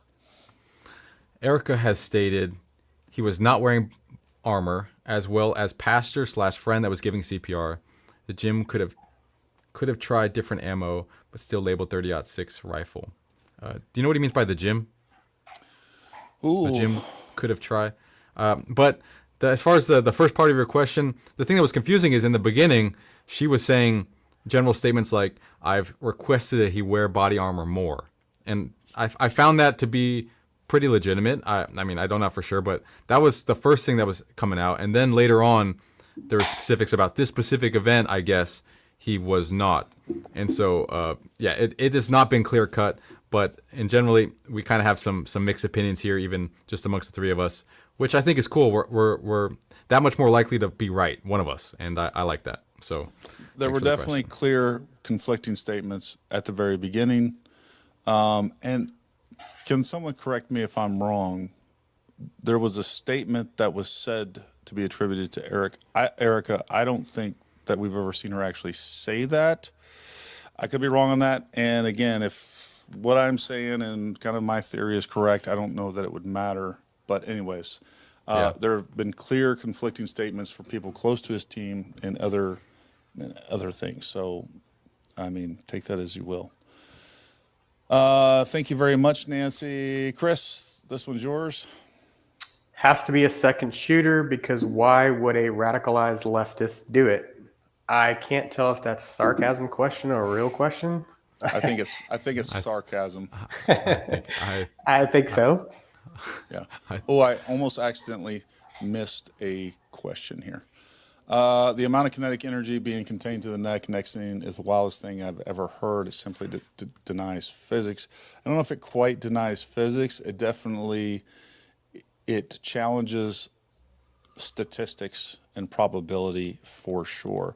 Oh, folks, I did want to say I got a couple emails that said something to the effect of I missed your super chat.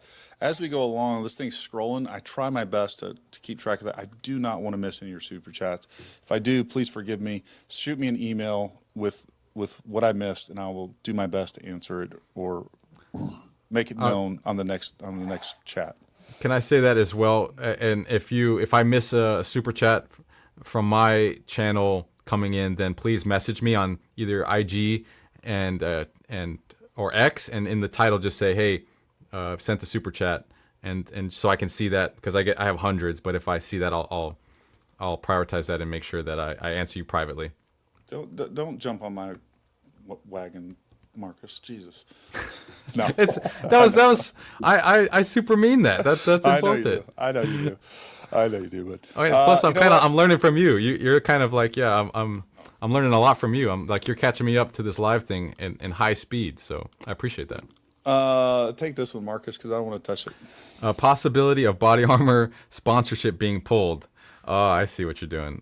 Was aligned with a change of body armor with direct explosive built into it. Wow.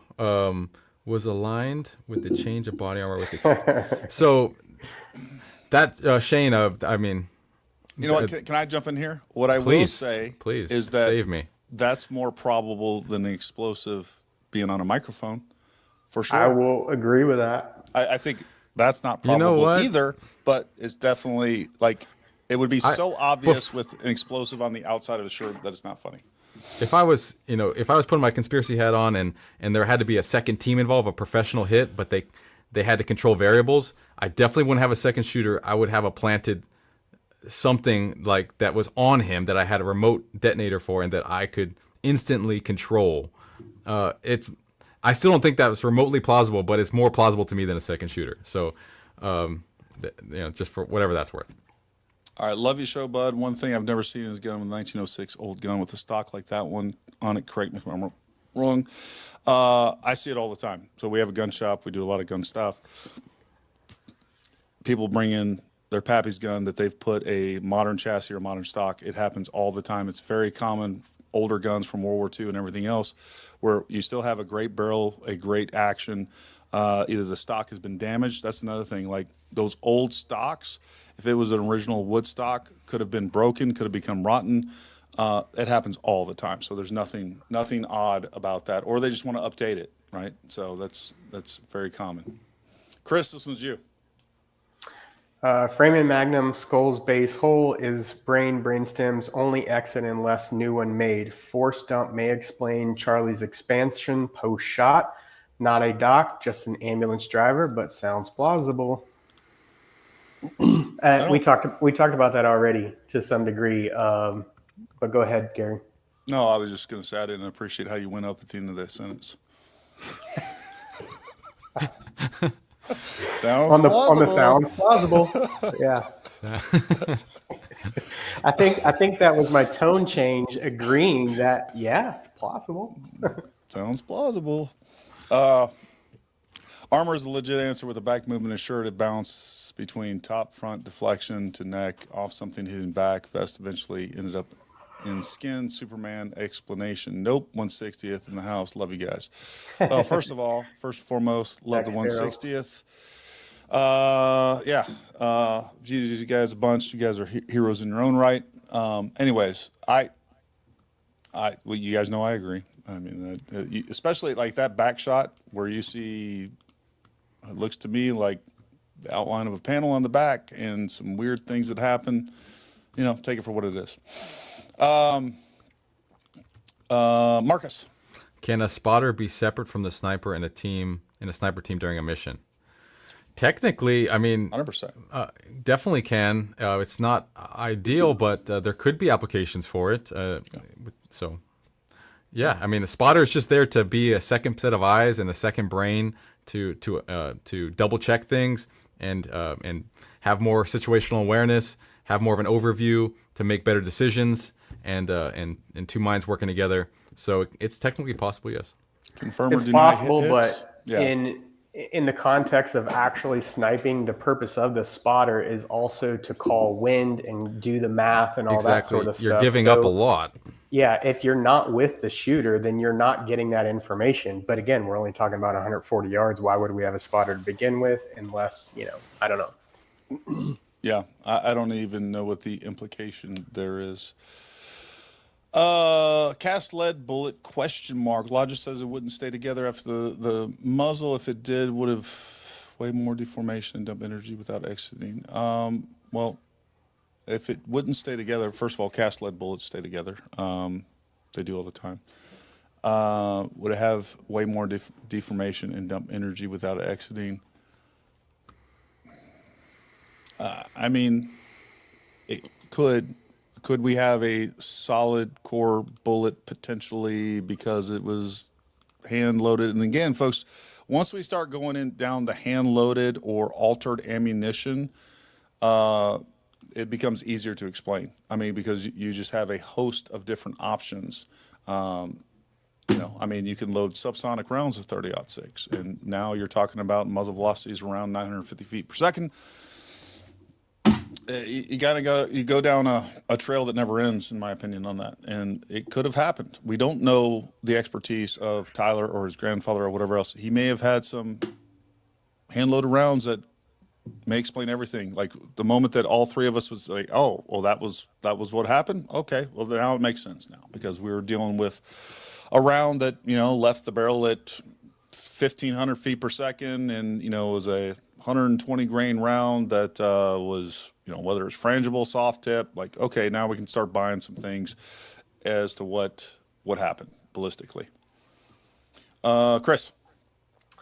Did my super chat get skipped? Should been 2 ago. Let me see, Sisolvi.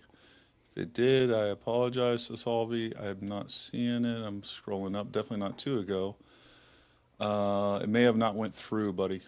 Yeah, I'm like 15 back, and I don't see your name on it. Hold on. Hold on. Solvi. Erica stated he was not wearing body armor as well as a pass from friend giving CPR at the gym. Yeah, we talked about that one. Yeah. So that's the only other one I see. Sisolvi. Sisavelli. All right. So hopefully I covered that. Marcus. TMZ video shows Tyler, quotations, walking in the neighborhood at 11:49 a.m. and Charlie was shot at 12:21, 23ish. Does that seem plausible? It's plausible.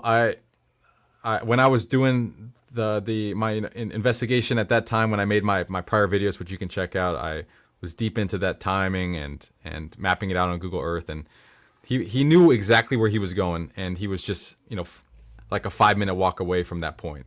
So he basically had time to go to the bottom of the stairwell and just sit there, presumably listening to what's going on to the event, ensuring that Charlie got up and started speaking. So he kind of stayed hidden down in cover at the bottom of the stairwell. And then when Charlie got on, he started talking. Then he made his way up. He had like 10 minutes of time where he was just sitting at the first floor just waiting. So that he had a minimum of 10 minutes extra time where he was just doing nothing, just waiting for the right time to get to his position on the roof. So yes. Chris, that's for you. Chris, does the body not act the way Charlie's did when subjected to electricity, such as tasers? Oh man, that's a good one, because I've seen different bodies and people being tased. Yeah, I mean, you got guys on each side, especially when they're doing training, that will hold, the cop or whoever is being tased, and they kind of do freeze up like that. The legs don't function. They're basically into extension, arms curl up. So yeah, it's kind of decorticate.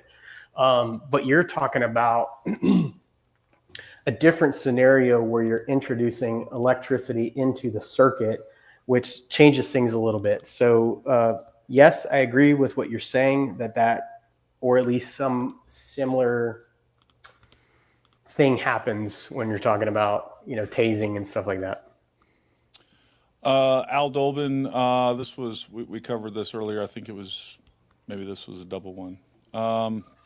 Do you think he will get off given the information we've gotten? Plausible deniability, trying him under state makes huge difference. Thank you. No, I think we have no idea the voluminous amount of evidence they likely have against him. And if you're a conspiracy theorist and you think the government and this is a patsy, then the other conclusion would be they're going to railroad this guy. I think there's a ton of evidence just about what we know about. If we say it's true that there's DNA on him, DNA on the gun, on the trigger, just with the information, the video evidence that we have, we can only assume that there's going to be a lot more evidence that does more clearly show his face, that does show him getting into position and shooting. And God only knows what they're finding out from, exploitation of his electronic devices. And then we have pretty much, whether you think it's convenient or not, basically a confession on the text messages. And then we have no idea what his statements are, what he's confessed to and what he hasn't. So no, I don't think they're going to have trouble trying him at all. Marcus. Thank you, America. We don't have arms here, but you guys and your knowledge is exceptional. Thank you for your service. FBI defo lying military op ? Rip Charlie. Yep, there's lies. We're trying to find them, guys. That's my goal. Is I want to know what's lie, what's truth, and discerning that for ourselves. And talking with smart gentlemen like this is pretty much a blessing for me. And so I'm glad you guys also find the value. Thanks for that, Chris. I'll let you hit this. The guy who did live stream about the tent said, "I don't know if it was the shots or the fireworks. Firing a 30-06 can register up to 170 decimals."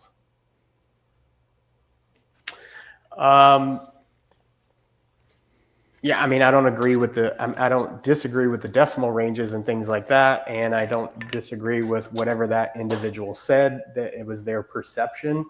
But what I heard is, in my opinion, not consistent with fireworks.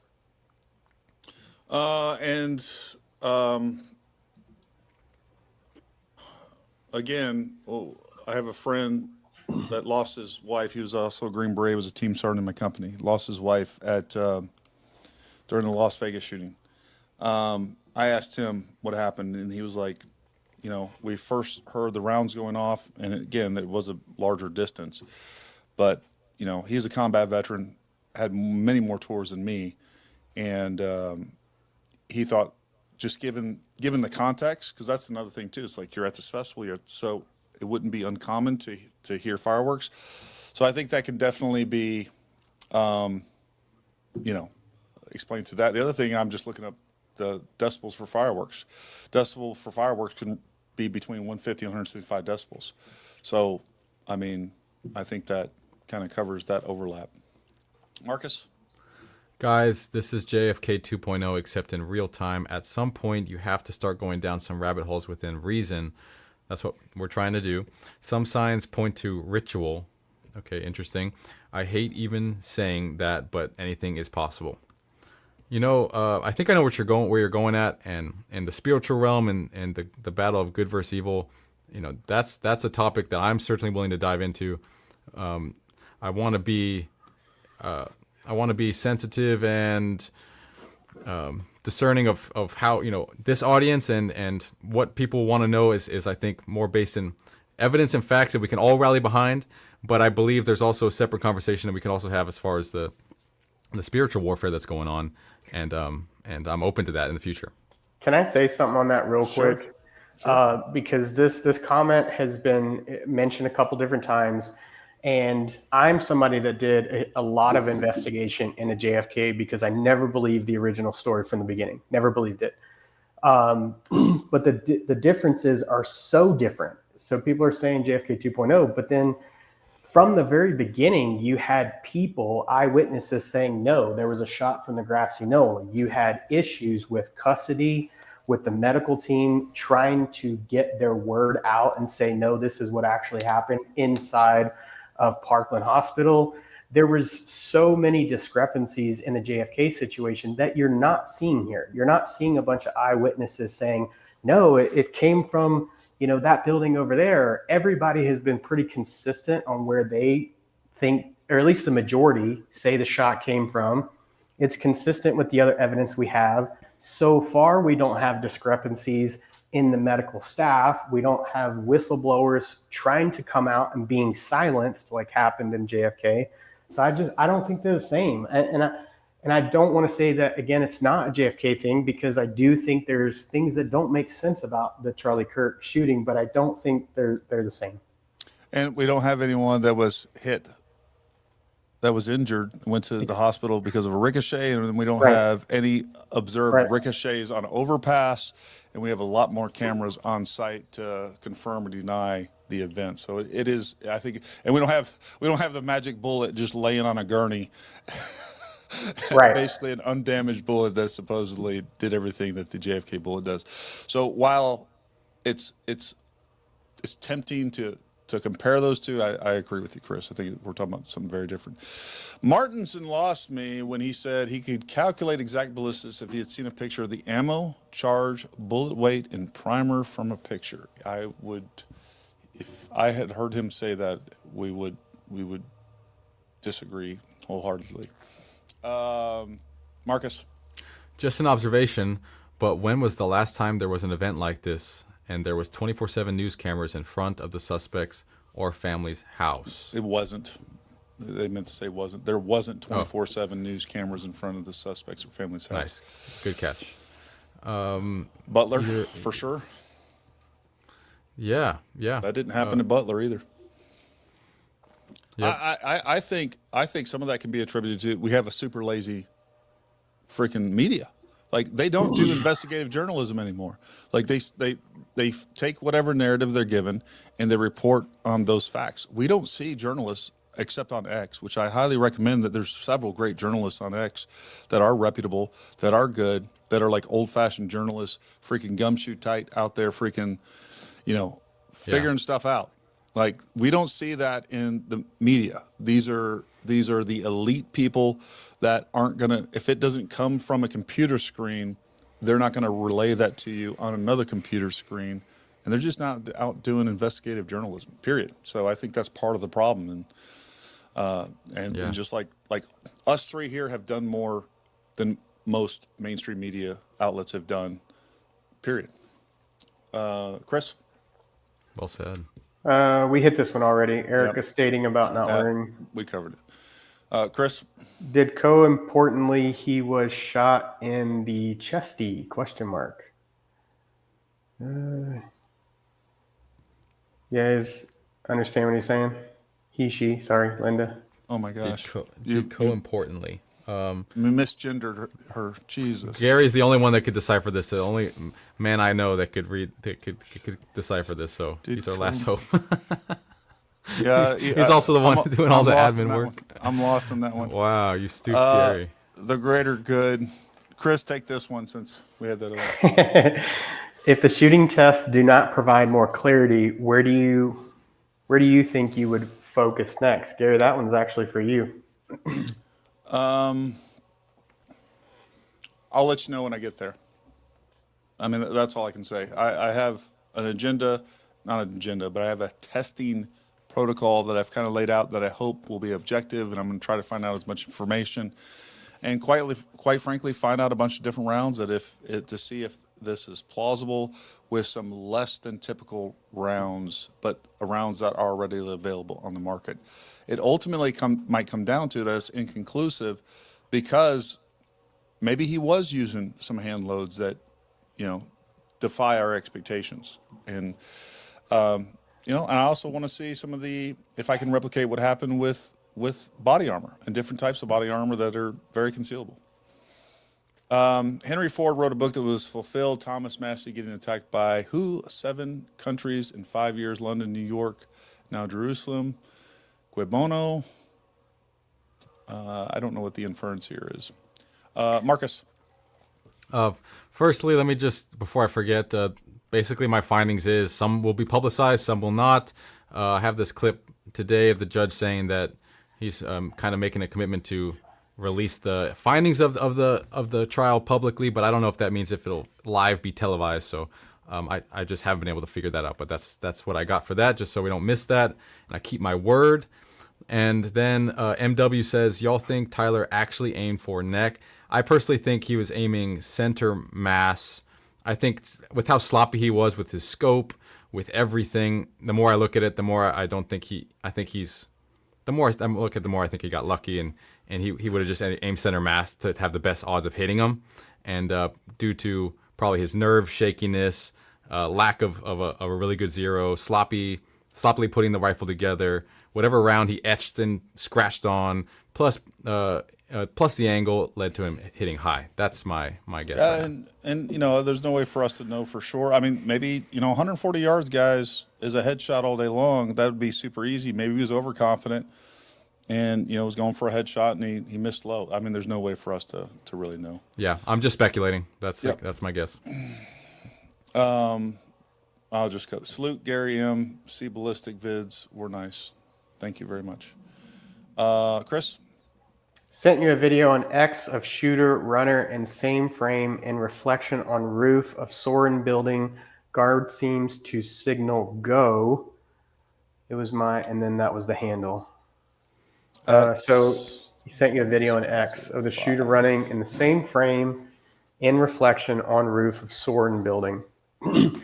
I think maybe Ryan might have posted earlier and he was asking if you got this, talking about another shooter on the building. I think could be wrong. I'll look for it. I'll check it out, Ryan, and I'll try to give you some feedback on it. Now that I have your handle, I'll check it out. Yeah, I'll check it out. I'll just leave it at that. Marcus. What about accelerator rounders? They quit making them in the 90s. No ballistics. Accelerator rounders. Do you know what those are, Gary? Yeah, so they're accelerator rounds, 30-06. They're like a flechette type round. I am trying to get some of those. I have a friend of mine that we shared a text that I think he has them. So that is definitely a high priority for me. We'll check him out, and hopefully we can add that to the test criteria. Chris. I feel like we are at the point that we cannot continue with our analysis until further information comes out or released. Great work so far. I agree with you. I think we're continuing to beat something, and we need a little bit more information to go a little bit further. Yeah.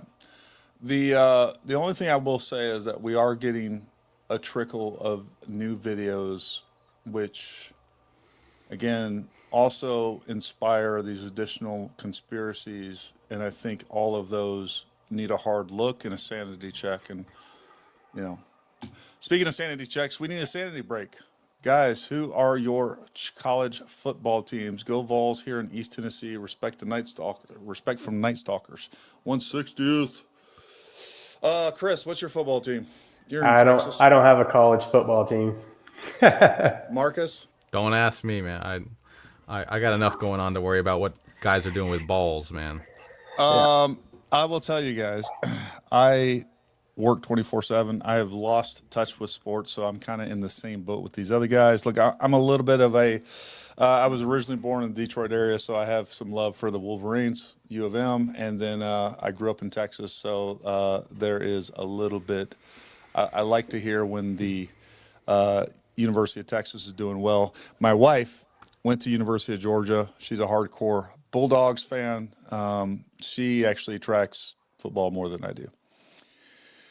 Let's say it was shot with a 30 caliber. The entrance wound would have been around 7.62, round oval. How do you explain the stream gushes of blood that were thicker than 30 cal and irregular in their form? So, first of all, it would actually be smaller than 7.62 because that's what usually entrance wounds do. They close up. That's what flesh does. We have a pretty robust body that is really good at closing off wounds. That being said, we do see something irregular. We've talked about this at length. With that being said, even if he was stabbed with a knife in that same spot, because it's so close to a high pressure vessels, both the jugular and or carotid, we would see a large amount of blood. So even if he was shot with a, 223, something like that, we would be, because of the proximity of those larger vessels, that's what we're going to see. Chris, again, I'm pretty much doctor at this point. You've agreed with me a couple times. I'm going to start claiming it. Yeah. So, and even Gary Martin in his video, or Dr. Martin talks about this in his video a little bit too. But what has been said from the surgeon is that at least a fragment hit the heart. And if the heart was impacted, which slowed down or shut off some of the pumping mechanism, and then you have the jugular vein right there, which doesn't pump the way the carotid does, that jugular vein being severed like that would have dumped blood. So it makes sense to me. Cool. Marcus. The shooter on the roof, his shadow disappeared in the footage. This is a good one. Nullifying the Tyler idea. Well, I looked at that today. People really are really honing in on that point. But if you watch the video, to me what it looks like is that part of the roof is blown out completely. And what happens with video footage is when you reach, with a low fidelity camera that has a very low dynamic range capacity like a security camera would, in the highs, once you clip past a certain level of brightness, which if you look at that roof, it's all the same white, which means there's no information, there's no detail. It means that information is lost past that point. And when the way it kind of blips out is the way I've seen it in footage that I've shot. When you go into highlights, it just there's no fade. It just kind of abruptly just poofs away. It looks like the information is just gone. And so that's, in my opinion, what's happening is it's just a low fidelity camera. The highlights are blown out and the shadow is disappearing because the information is just lost in that area. Yeah, that's like, there's nothing weird about that in my opinion. Ask any photographer about that, and I think that you'll see that that's not unusual. Wyatt Darrell, I see your comment. We're going to keep it PG, and I'm going to skip it, bud. This is a good one. Do y'all think this kid actually did it with the evidence presented? Here's what I think, what I'm willing to say is that I don't see enough evidence where I could say definitively that he did it. I would say right now, all the evidence aligns with the fact that he did it. And so far, all the evidence, physical evidence that I've observed has completely dismantled some of these other theories. I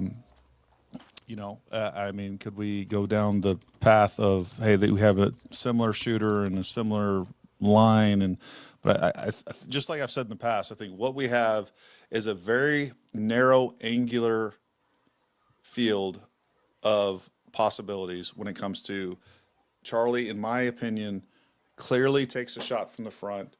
Everything lines up with what we're seeing that is being said, and I would love to find something that said different.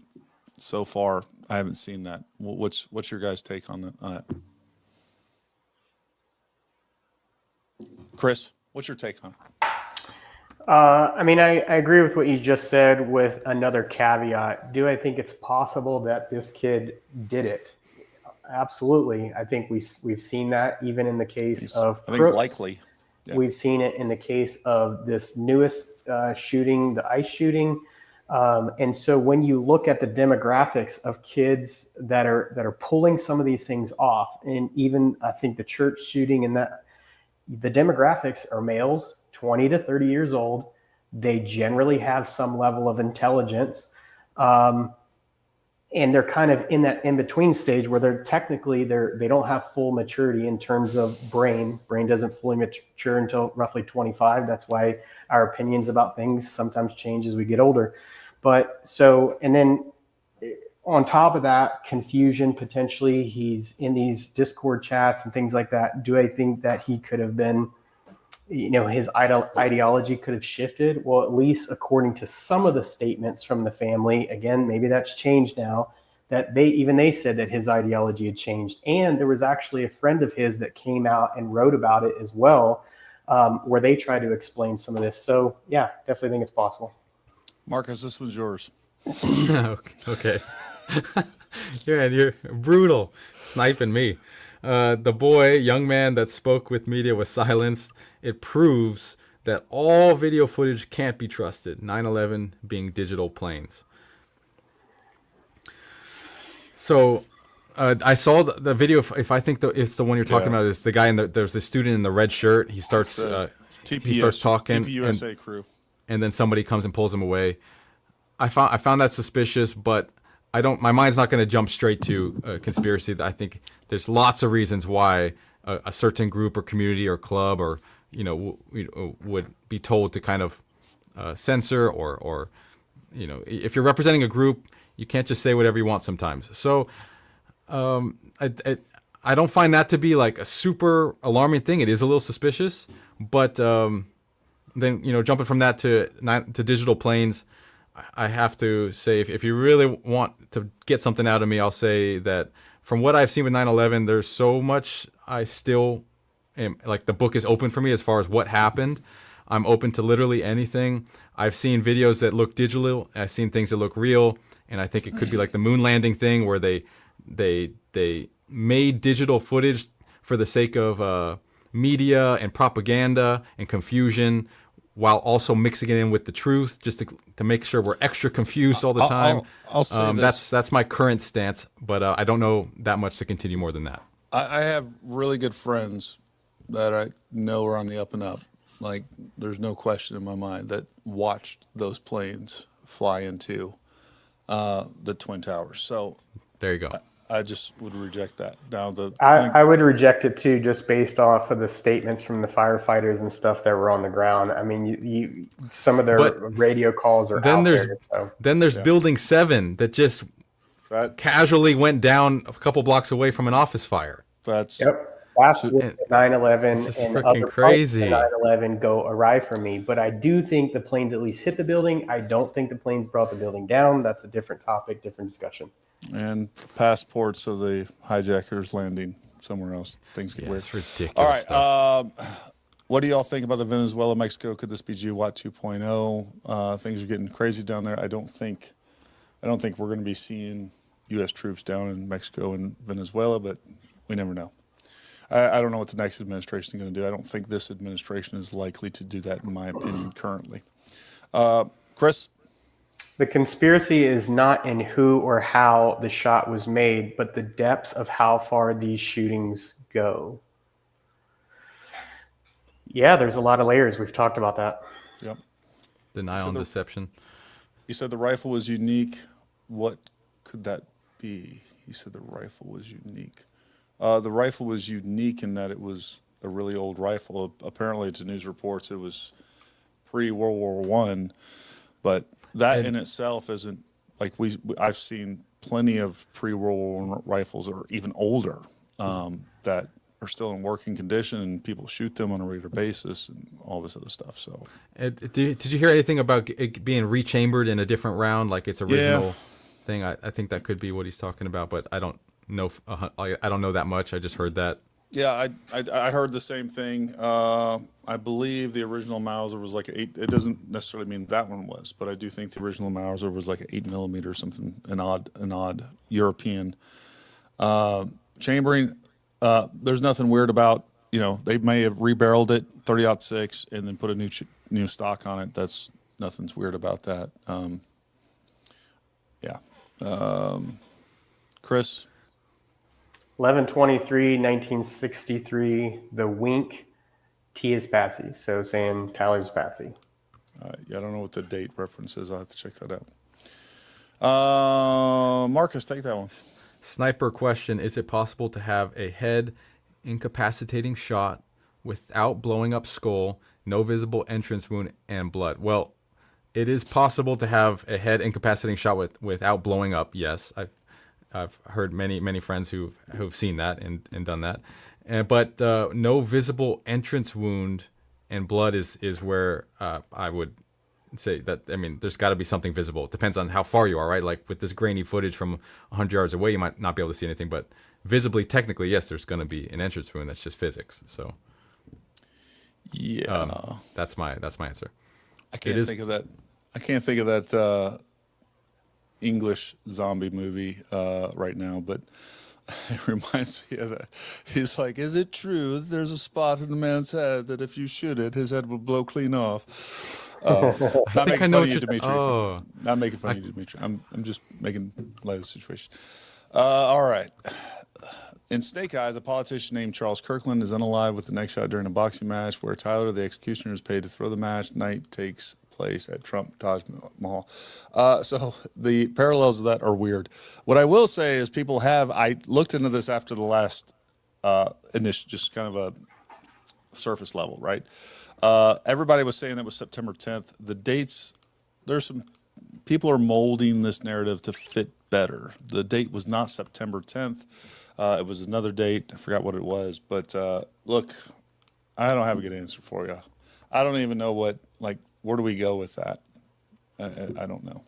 Well, Chris, I think you go down the rabbit hole again with the conspiracy theories and the communication that, people have been saying this for a long time, that they are actually showing us what they intend to do with these movies and other things. So I'm going to let you take this one.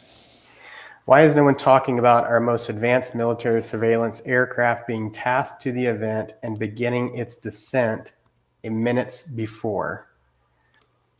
Okay, are we referencing the plane that went off radar, and is that what this is talking about? I don't know, but I have seen a video. There's a guy who slows down the audio and says that there is a helicopter that you can hear in the audio. Man, that audio slowed down so much. I think you can distort that to sound like anything. I agree that it does sound like rotor blades, if this is what he's talking about. But there's no video footage of it whatsoever. There's no eyewitnesses saying anything about a helicopter. So, I mean, I don't know if that's what we're talking about. And I may have missed the first part of this. Do you have any information about the context of this military surveillance aircraft? No, so I didn't. At least from the video that I've seen, where they were talking about a helo in the area that you can hear, the video doesn't specifically say anything about it being military surveillance or anything. They're just, at least to my knowledge, maybe there are in the comments or something or in the description. I don't know, but. And the thing is, I mean, my experience is that there's parts all over the U.S. that are constantly being used as training environments, or military operations are going on, and certain aircrafts are flying over a certain AO, or they're practicing something, or they're doing some coordination exercise, or some coordination exercise with the FIA or air units in a certain area. So likely people are just seeing correlation between a military exercise or something in a certain AO that happens to overlap with this area, and then are blowing it out of proportion. That would be my first guess before I speculate further than that. And the Utah area is a hotbed for that, by the way. There you go. What would it look like if there was a 5.56 in a Sabat? Anything like this? You would see almost no entry wound. I'll tell you that. I don't think what we're seeing is, and you would not see the energy transfer that we saw. It looks completely different. 5.56 altogether. All right, Chris. Y'all are the best doing this case. It's not close. Well, thank you. Thank you. Thank you. Marcus? Wouldn't a subsonic round ruin the crack to bang timing? There would be no crack. So the thing is, you can definitely hear a crack. There's something going supersonic, and it's most likely obviously pointing to the 30-06 rifle that is alleged in Tyler. So yes, I guess hope that answers your question. Great live, Gary Marcus and Dr. 11 Bravo Army vet here. My opinion, Tyler's alleged sus, or it's a bigger plot with multi pieces. I'm not sold on the IED mic. Not sure what you mean by the IED mic. Number one, first and foremost, thank you for your service. And if there's maybe, like, we don't have any evidence of the other stuff, and I don't even want to speculate on that. But there's lots of elements of this that are weird. Maybe it won't be weird, less weird, and maybe there's an explanation for some of the things at the end of this. I do find this case much less weird than Butler. I'll leave it at that. That was bizarre. Oh, sorry, missed one. Marcus. Tyler was able to walk from his car to the shooting location without using Google Maps. This is proof that he's not a liberal. You got me, Thatcher. I think it's proof that he did some prior reconnaissance. I agree. Funny. It got me, Thatcher. That was good. I think it's good that we can joke. Hopefully, I mean, it'd be interesting to have a liberal on here. I wonder if they'd be like stone cold serious from that. But I think that we generally, military types tend to draw crowds of people who are pretty desensitized to jokes. So hopefully it stays that way. Chris, all you. Thank you guys for doing everything you're all doing. Seeing you all laugh together, freaking priceless. Thank you. Thanks for analysis and different perspectives. You're welcome. Boss, babe, mom. Good for you. Hope you're out there kicking ass and taking names. Marcus. Undershirt stays tight, makes me go back to body armor. Well, it depends which frame you're talking about. I mean, a lot happens in a fraction, a quarter of a second. It gets loose, it gets tight, it's waving around, there's ripples, so it depends. Howard Fox, thank you. Taylor Bales, thank you very much. We appreciate the support. Look at this. Shows possible shell case seen ricochet off tent on X Project Constitution video. Shows possible I would love to find a video that shows something like that, because that would be one of those things where maybe he was such a horrible shot and he got ridiculously lucky, but it could explain everything if it ricocheted.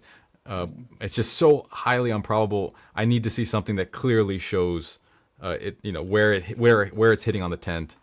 And then the astronaut. I don't know that it explains it, because those tents are aluminum. It would punch right through that, and I don't think there would be hardly any deflection, and there wouldn't be enough time for deflection. Every time that somebody's told me they've seen a ricochet or this or that, I watch the videos they send me, and I will definitely look at this, Nancy, or try to. And I just don't see, like. Yeah, I'll just leave it at that. I guess you're right. Yeah, it depends, but it's so astronomical. I guess we're reaching now. YouTube channel Gray Hughes Investigates is a good video on the timeline of TRS walk through the campus. Keep up the good work, fellas. Appreciate y'all's service. I agree. Gray Hughes does a really good job with that. We've had him on the show, and he does the best kind of analysis and putting timelines together that I've ever seen. And highly recommend his work. Go give him a follow. And I like how detailed he is with timelines. I go to him for like sequential order of events. He's really good at that. Tyler did it. There's too much proof. Fed. Chris, that's yours. I love you. Aikidoing it back. That's nice. Chris. Found it interesting that they had the exact size box for the gun found in the bushes. Then they have flashlights shining on it during the daytime. I'm going to push back a little bit. I don't think that they had flashlights shining on it during the daytime. I think that they were investigating the crime scene. They were doing forensics analysis. I did see a picture of FBI in searching around those trees. And so I think by the time they took a picture of it, it was nighttime at that point. Why they waited till nighttime to take a picture, I don't really know. And then I think the crime scene box, again, if we're assuming that they took the picture at night, someone probably went and got a box to box it. Once the word is put, look, this is how it works, folks. The FBI finds a gun. All right, they're going to call the ATF, because the ATF is going to be able to take it, look at it, give a description of what it is, maybe pull some serial numbers and trace it. That's what the ATF does. So they're going to show up with a rifle box. We sell rifles for a living. This is what we do. Most of the boxes are the exact same. There's for some long guns that are greater than 30 inches, but pretty much whether it's an AR, whether it's a pistol this big or a rifle this big or this big, it's the same box. So a standard rifle is going to be under 50 or so inches unless it has an an extra long barrel, or there's something unique about it. There's many of these ELR guns that we sell that, do have 30 plus inch barrels. Those require a different box, but it's just a pretty standard box. Nothing weird about that, in my opinion. How did the alleged shooter get on the roof? You can just access the roof willy-nilly. Ask any HVAC guy. You can't just access the roof willy-nilly. I would highly suggest you go look at whatever. So there's a walkway right up to that roof. You can access that roof willy-nilly, and that was shocking to me as well. But there's literally a walkway up to the roof. Well, it's a top floor viewing area, I guess, just a assembly area, and then you step over this half wall. There's plenty of video on it on X and everywhere else. You guys go check that out. You definitely can access that particular roof willy-nilly. It was shocking to me too. Marcus. The guy who took the SIM card, or the SD card probably was what you mean, when the shot was fired, he didn't seem to flinch. However, he ran to the back on the rocks, so what appears recording when Charlie is taken to the USV. Just odd behavior. Do any of you guys have confirmation that that media guy is the one who went and got one of those shots of Charlie getting carried away? Do any of you guys happen to know that? I don't know that for sure. I don't know. There is a video. I know what he's talking about, where they followed him, and he goes and he's behind the wall and he's up on the rocks in the backside, and then he comes back around later and then gets the SD card. So there is a video of that happening, but I think you can explain that by saying in those moments, almost everyone except for the immediate security team, and if he's just a camera guy, he's not part of that, takes off running. And so the closest cover to him was a solid concrete wall. So him going behind the wall to get cover makes sense to me. And then they see him on the phone. Okay, well, he's, maybe he's dialing 911. Maybe he's dialing, the producer. I don't know. But I think it can be explained in a rational way. I definitely think it can. And as a media guy who happened to carry lots of cameras around, I always had a camera with me in the military, and I don't want to guess what the intentions are of this guy. I just, from everything I've seen from his interviews and testimonials, he seems like a fair, honest person. Very open with Candace when she reached out to him, just kind of, on the spot said, yeah, whatever I can show you in the safest way possible. People who are typically hiding something don't act that way.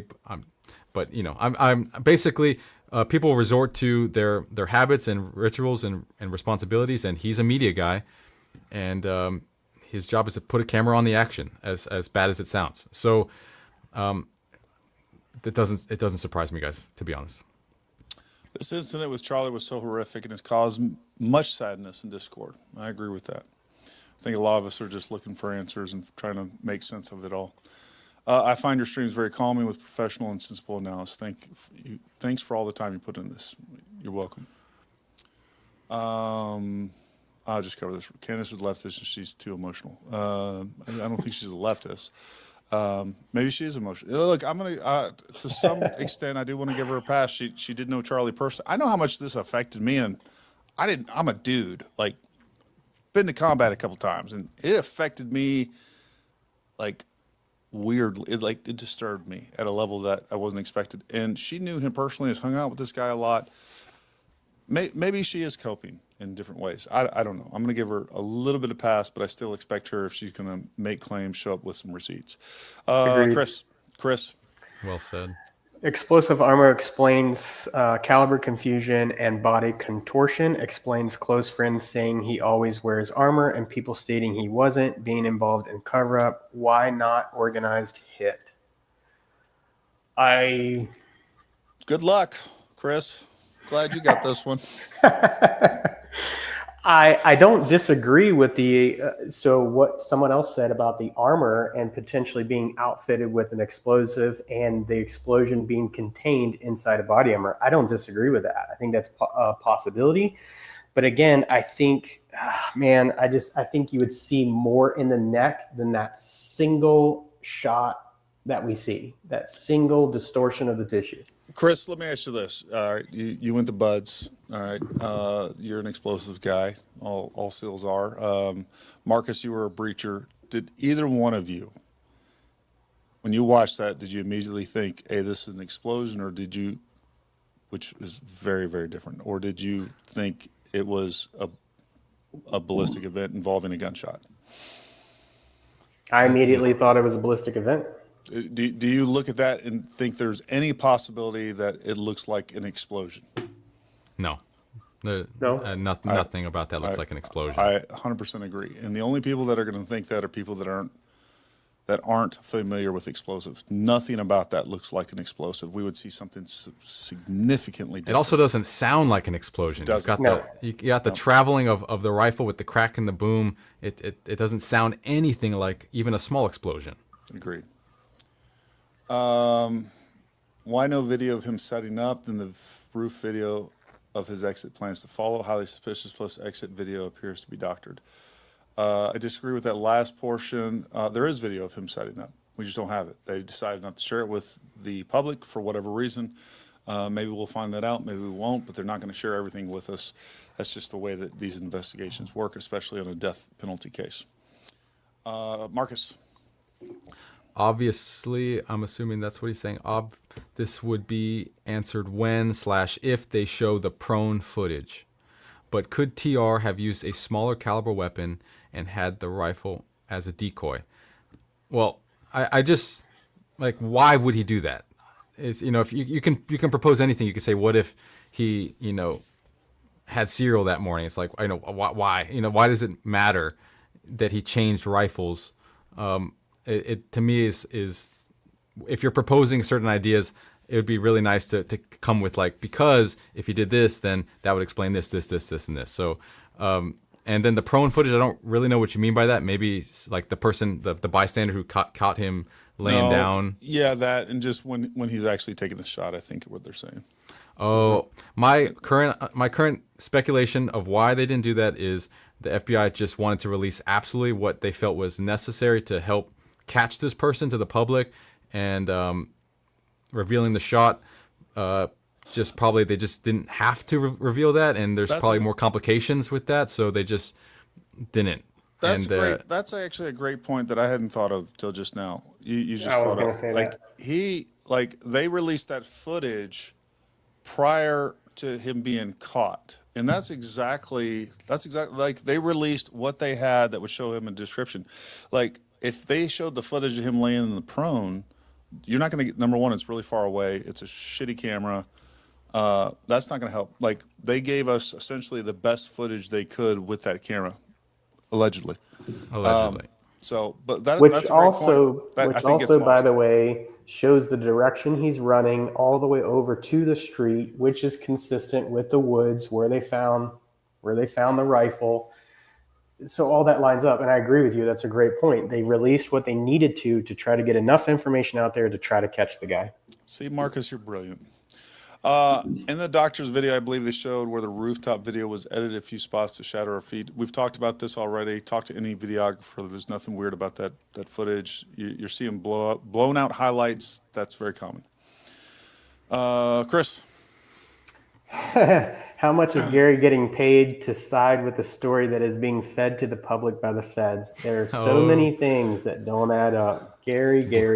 I can feel the blood boiling. No, there's no blood boiling. Diego, what I would say is refute what I'm saying with evidence. This is the equivalent of calling me a racist or a bigot when you don't have a logical argument to come at me with. This no longer bothers me. I will say that during the Butler stuff, I was shocked and amazed when people started leveling those types of accusations against me. I have a long history of content that goes back that I want the least amount of government in my business possible. I believe in the Second Amendment. I believe in personal liberty. You will find no one that is more anti-government and believes that the government is a root of a lot of evils in this country. And the smaller we get it, the better off that we are. And I'll leave it at that. This was an inside job covered. up by our own country. Tyler was just a fall guy and didn't even take the shot. You guys really think 30-6 was used like FBI says? Not a chance, 100% BS story. There's nothing I can say to change your mind, Tanner.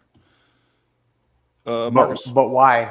Why did our government cover it up? I guess Like, is where I go with that. Yeah. Yeah, we've Extrapolate further. addressed that ad nauseum, I think. Marcus? Ex-teammate at DynCorp was CIA. Thinks kid got lucky. Okay. Yeah, I mean, easy shot. I don't know what he need to be lucky about. It's 140 yards. Still wondering, kid in white starting at roof guy. Oh, all right. I think staring at roof guy. Yeah. Still wondering kid in white staring at roof guy. Nice. Chris? Did you hear the report that boyfriend texted two friends that Tyler did it as he was driving home that night and gave authorities their phones to verify? I have. I have heard that. I haven't seen anything to back that up, but I don't doubt it. I think between Discord chat, I think his boyfriend at a minimum and probably other people at least knew about what was going on. There could be some other things. George Zim definitely piques my interest, and I wonder if there wasn't some other additional coordination and encouragement and or material aid involved. We could find that stuff out tomorrow. Marcus? Did they find any reloading equipment at the house? ? I doubt he reloaded. Also, I think he was shot in the neck and exited his back, caught by armor. Thanks for sharing your opinion. I don't know about any reloading. I haven't heard anything about that. That would be super useful information. So if you find something, please let me know. I think apparently he got the shotgun. He got the rifle from his grandfather. If there was reloading equipment, it'd probably be at his grandfather's house. And we don't know what. That's definitely not information that they would share with us. Sorry if we already talked about this, but Candace Owens reported that credible sources have contacted her stating that Tyler was never at the UVU campus. Well, what we don't know is we don't have any other than an anonymous source, which is not by its nature credible. We don't know that, and so. But wasn't in the early on? Wasn't there a video on mom's social media of him getting and reading his scholarship letter? There was. I don't know if that was at UVU though. Yeah, I think it might have been. It might have been a different. It could have been. I don't think he attended UVU. I'm pretty sure he didn't. I think he just heard that Charlie Kirk was going to be there. Chris. Sorry for talking smack in chat. Y'all answered all my questions. Thank y'all. Well, glad we answered your questions. Respect. We enjoy some friendly smack talking. Just don't be a a-hole. Based on my experience, if aiming center mass or for head, if his breathing was not controlled, could be wide neck, up, down, breath, absolutely. If you don't have breath control, you're going to have vertical deviations. There's no doubt about it. And he was probably breathing hard. Marcus. Also, the rifle could have been planted by someone to make the FBI and cops think it was a 30-06. Again, anything could have happened. Could have, but why? What would that, if we extrapolate out from that, what does it give us? Does it give us any edge as far as our current theories and clarifying any explanations? That's what I would like to know. Have you asked Turning Point directly for access to their close camera footage and or offered to analyze it? No, I haven't. Would you consider speaking to Candace? I would love to speak to Candace. I love Candace. I would tell her behind closed doors, Candace, girl, you're going a little crazy here. I need you to get back on the track so we can be friends. But I would love to talk to Candace. If she want to come on here and let me interview her, I'd love that. Deb Wagner, thank you very much. Chris. Former CIA analyst Larry Johnson on Redacted said it could be 300 AAC blackout round, wouldn't go through him and blew up his heart, which made the blood come out the way that it did. Hold on, I'm going to jump in here. Let me tell you something, guys. I know a lot of CIA analysts. I got lots of friends in that world Been there, done that. This CIA analyst doesn't know shit about guns or ballistics or anything else. I'm just going to put that out there. Like, those are nerds behind a camera, behind a computer. Some of them, there might be one or two, just like if you work at an office, there might be one or two guys in the guns, but those are freaking nerds. Like, hopefully some of them are doing great work out there, but they are not gun folks. And an analyst, in my opinion, has whatever they say about ballistics and operational planning or any of that other stuff.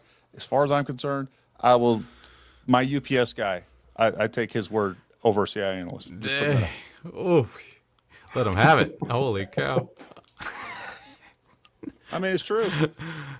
CIA is analyst. Oh, you're an analyst. Okay, nerd. Like, UPS guy, though? Come on. yeah.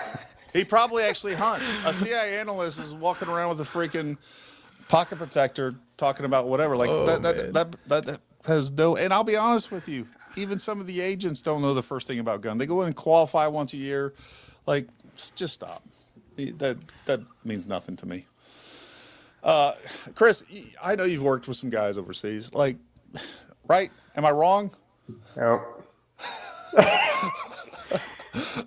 No. You're not putting the CIA guy in a stack ready to go in a house. That's not happening. No. All right. Matt B thinks. Marcus. Oh, we already covered that one. Done. Marcus. The TRN ammo thing was a rumor started on Twitter as, what if investigators mistook TRN markings as pro-trans messaging, which people took as fact?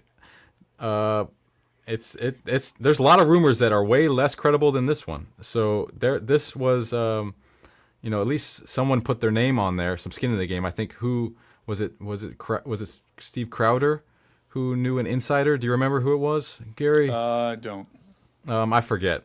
All I know is when somebody puts their reputation and their entire brand and legacy as a journalist on the line, saying that this was from a source that was leaked, rather than these other rumors that are just started by anonymous people, at least I give it some more weight. Could it? Who knows? At the end of the day, you could be right. Could just be a rumor. I'm open to being wrong about that, but I at least give it some more weight than some of the other rumors. I'll say that. All right. I'm looking up on Grok to go through the parallels of Charlie Kirk and Snake Eyes.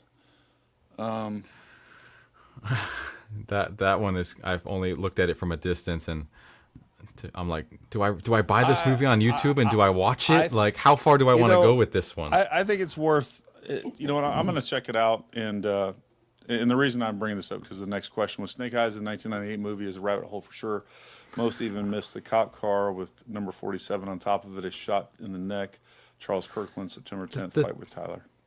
The thing is, my kind of instinct is I'm going to be disappointed if I watch the movie because why aren't any clips being clipped from the movie, and why am I not seeing that blasted anywhere? I haven't seen one scene from the movie clipped out overlaid with this script. Well, I'll be honest with you. I'm just going through the parallels that Grok pulls up, and some of these things are fairly uncanny. There's some weird things. Let's do this. You and I, Chris, you're welcome to jump in. Let's do a no shit breakdown of it and see what parallels are actually there. I think it's worth checking out. Copy that. Guitar lessons. Thank you very much, sir. 365 song. Michael Stillman, thank you very much, sir.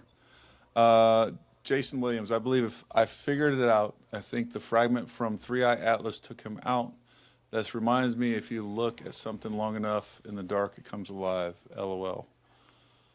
Okay. Oh, maybe he's being sarcastic. Yeah, I'm not sure exactly. Chris.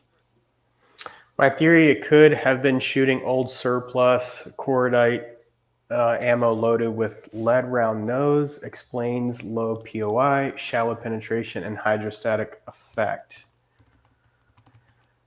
Maybe. Again, we don't know because we don't have more information on the ammo. I hope we see the. Go ahead. I hope we see the ballistics match the rifle they say he used. Me too. Yeah, I'm really looking forward to if the projectile comes out and the type of ammo comes. I think that would answer some questions for me.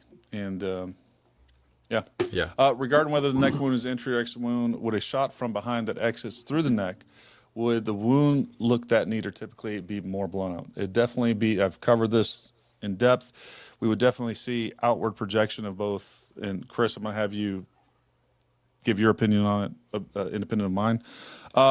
Typically, we're going to see a outward projection and deformation, and you're going to see initial, especially so close to those large arteries in the jugular vein, like you would immediately see spray and spatter come out of that, along with additional biological material. We wouldn't see what we see. And Chris, as a Navy SEAL and doctor, what's your opinion? I agree.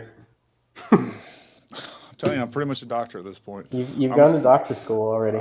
Instead of my YouTube plaque that I'm going to shoot, but I haven't got around to shooting yet, instead of hanging it up, I'm going to put up a fake doctorate degree behind me.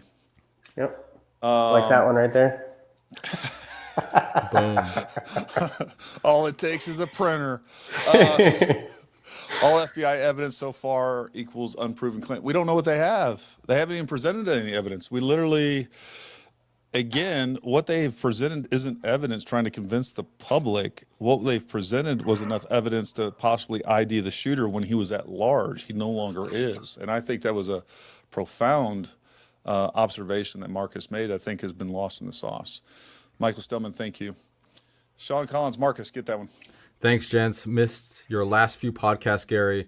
I know this has been addressed, but your thoughts on small caliber shooter from Charlie's back right, exit wound from left carotid. This would align with Chris's comments about instant paralysis. Gary, do you want to answer that one? There is zero evidence for a shooter off to his 4 o'clock. There is so much evidence against a shooter off to his 4 o'clock. We've covered it a couple of times already, probably before he actually asked that question. But Sean, we really appreciate the super chat. Yeah. The text message to the boyfriend seemed weird, but the messaging on the casing seemed very legit with the narrative regarding the mindset of T. I think the text messages also kind of point to a weird mindset as well. And those furries, they're a little different and they talk differently. Chris? Does rifle shot leave powder residue on shooter's hand like when you shoot a handgun just throwing a wrench and works?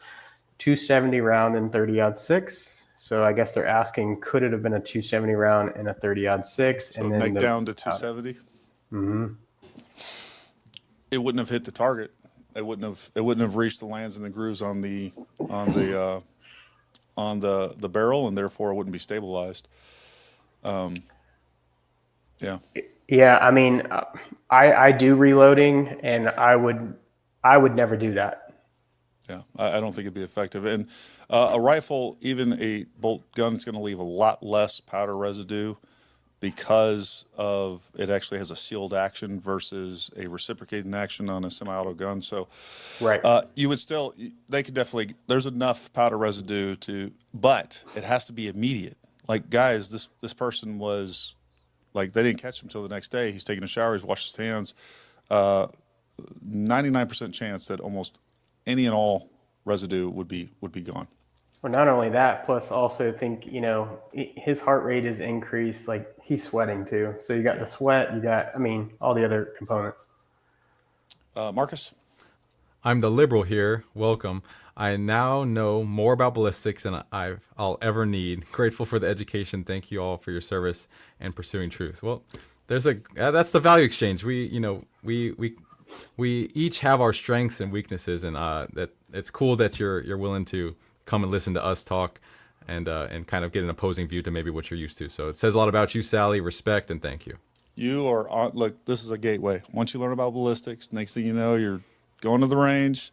Next thing you know, you're got a Trump flag on the back of your F-350. This is how it works, Sally. You're coming over to our side, girl. You're coming. You don't even know it. You're already infected. What's crappening? How come Candace, you guys, so few others are the only ones willing to push back? The world deserves the truth. I agree. I just want to find the truth. whether we come into resistance or not. I think the truth is what's important. Yeah. Chris? It's great to see different point of views and perspectives. I agree. I mean, yep. I love TPU USA, but I'm pissed that they are not demanding more. I believe this is deep state, same deep state that's always been. They've done it so long, and they're making the FBI look foolish. So we don't know what the communication is between TPU USA and the FBI. I think that's a problem. Like, because you don't know it, we have this perception that's not happening. I bet there has been constant communication and agents coming over and getting more information, I guarantee you they're doing electronic exploitation of all devices that were involved or could possibly be involved. So I think that's happening. I would assume that it is a solid assumption that that's taking place. We're just not aware of it. Thank you, Michael Stillman. Marcus, I skipped you. Sorry. No worries. The scope was 2K. Seems like the Fed's pushing the narrative. If you read this, you're gay. Seems insensitive form from someone who was supposedly gay. I mean, I have gay friends. They joke that way. It didn't surprise me at all. The scope was 2K. He said that in the messages. So you're questioning the credibility of the messages, whether they were made up or not. I personally don't believe they would have made up those messages. It doesn't really make sense to me. It's probably legitimate from my speculation, and I hope that answers. You don't really ask a question, but I hope that gave you something what you're looking for. We can't rule out Tyler too fast. Refresh the evidence provided on him. Keep in mind, people are trying to divert people away from the left's terrorism. I'll just read. Thank you for your voices of reason from Australia. You're welcome. That's awesome that you're watching from Australia. Chris, this one's yours. There's a video of someone jumping over table, grabbing something, then handing it to someone else, and that guy runs into the tunnel. Thoughts? So we did talk about this a little bit earlier. I can't say conclusively that something was handed off, but we did talk about earlier potentially that they were handing off medical supplies because the security team likely had some form of trauma treatment or stop blood type kit. So maybe that's what they was handing off. Gary, you mentioned keys, and the reason running in the tunnels because that's where the vehicles are. So it makes sense to me that potentially they're handing off keys, and that guy was going to go start the vehicle and prep to get the hell out of there. I agree.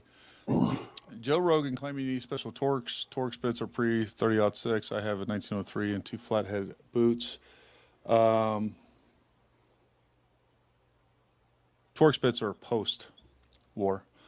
And yeah, 2 flathead boots are all. Yeah, when I heard Joe Rogan's description of kind of that was like quintessential or stereotypical of some of the things I'm hearing online of just somebody that doesn't know what they're talking about. I almost made a reaction clip to it. Probably should have. He just started off with a bunch of incorrect assumptions and then obviously came to a bunch of really incorrect conclusions based on those assumptions. Marcus? Would it be a great idea to use the lowest GR for the Grain. 30-06 testing? Grain. Yeah. I mean, Gary, he's more of an expert on me on this. What do you think? I mean, he's gonna do testing on all sorts of grain, right? Yeah, we're going to do some testing on all the above.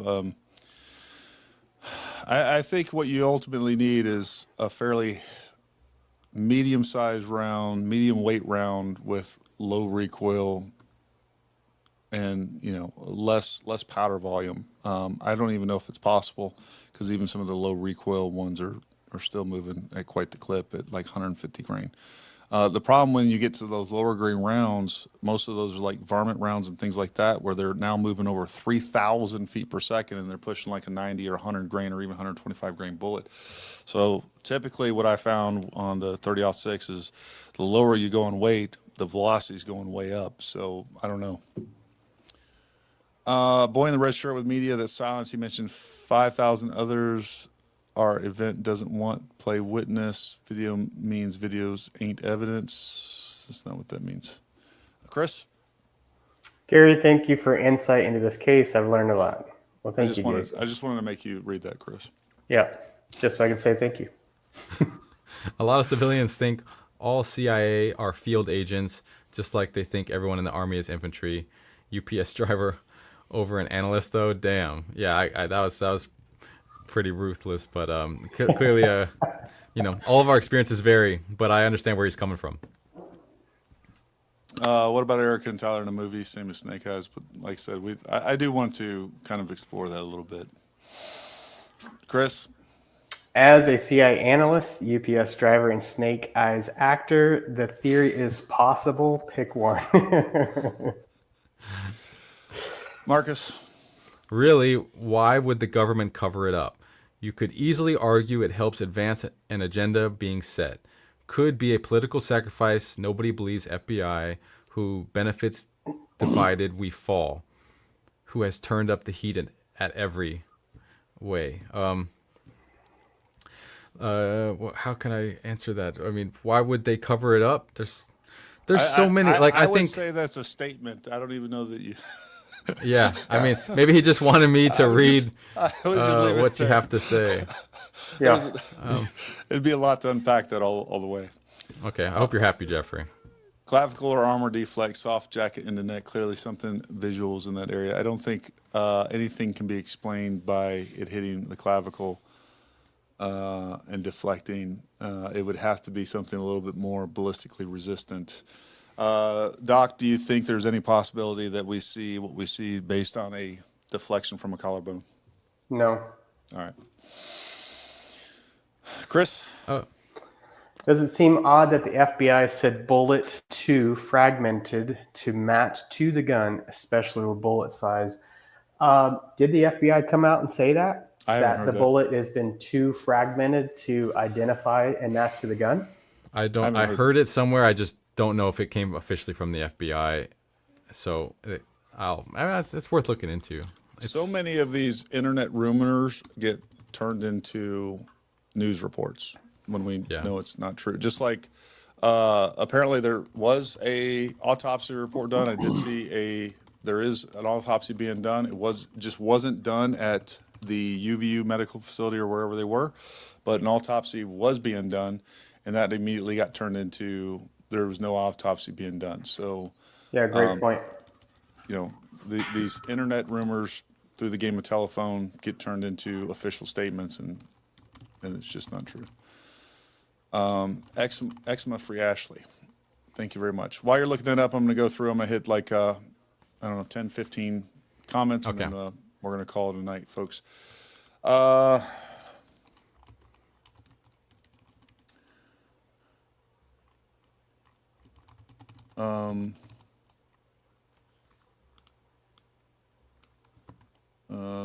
Most of these are just. I'm a Pat Buchanan guy. The world called him an anti-Semitic. Even his own party and globalism, neocons, pro-Israel are about as dogmatic as free traders. Okay. If Robinson was a patsy, then explain why Patel would bother embarrassing himself and announce that the guy early on and have to admit later they didn't. A bit unnecessary or if fake. Sure. I agree with that statement. Ann says, please hit the like button and subscribe. All those things. We appreciate that. Make sure you like, subscribe, all those things. That helps us out and helps grow the channel. We'd love if you share this content, if you're getting value out of it. Help us, help you, and just, help us, do all those things. Has close range 17 cal been discussed at Mach speed? No, it hasn't been discussed, at least on this ship. I don't think it's ever come up. 17, a fast moving round, we would not see what we see there. We would see a much smaller entry wound, and we would see a different ballistic profile altogether. And what it doesn't explain is the amount of just energy transferred, just like 5.56, whether it's green tip or ball ammo. Man, this stuff is moving so fast. It's such a small cross section that typically it just goes right through everything really quick. I don't think there's anything to indicate really a smaller caliber round at all. It's nothing. I mean, I can't completely rule out some other ones, but I don't see 30 cal. I mean, maybe you could throw in there maybe 6.5 Creed or a 6 millimeter, but 17 or anything like that, don't see that happening. Yeah, and you got to think too, going back to what you said, 5.56 armor piercing and different things like that. The faster that bullet moves through on a smaller round, you have less of that expansion. Number one, you have less time to get some of the tissue changes and things like that.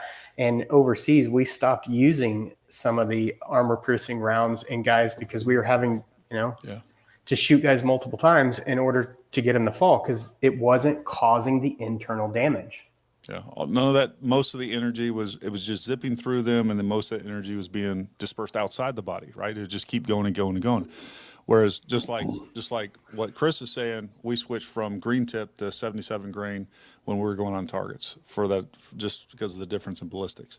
So and then there was some different rounds that we also had applications for as well. So very similar to frangible that were extremely effective.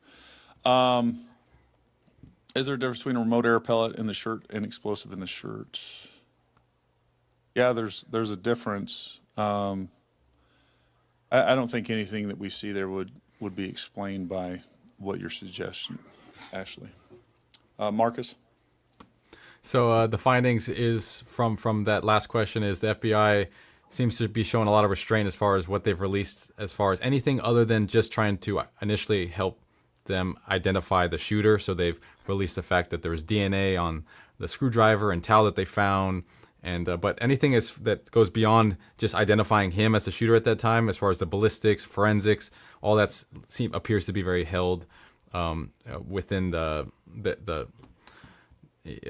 I already forgot what we were looking up. What was the statement originally? It was the statement was, did the FBI release a statement saying that the bullet was too fragmented to match to the gun? And the FBI hasn't, from my research just right now, really hasn't released anything other than just things that help them and the public together us find the shooter. Anything other than that, they're just being really restrained about releasing. So I'm sure we'll get that eventually. Patel has said that they are investigating all those things. We just haven't seen those reports. So that's my current answer to that.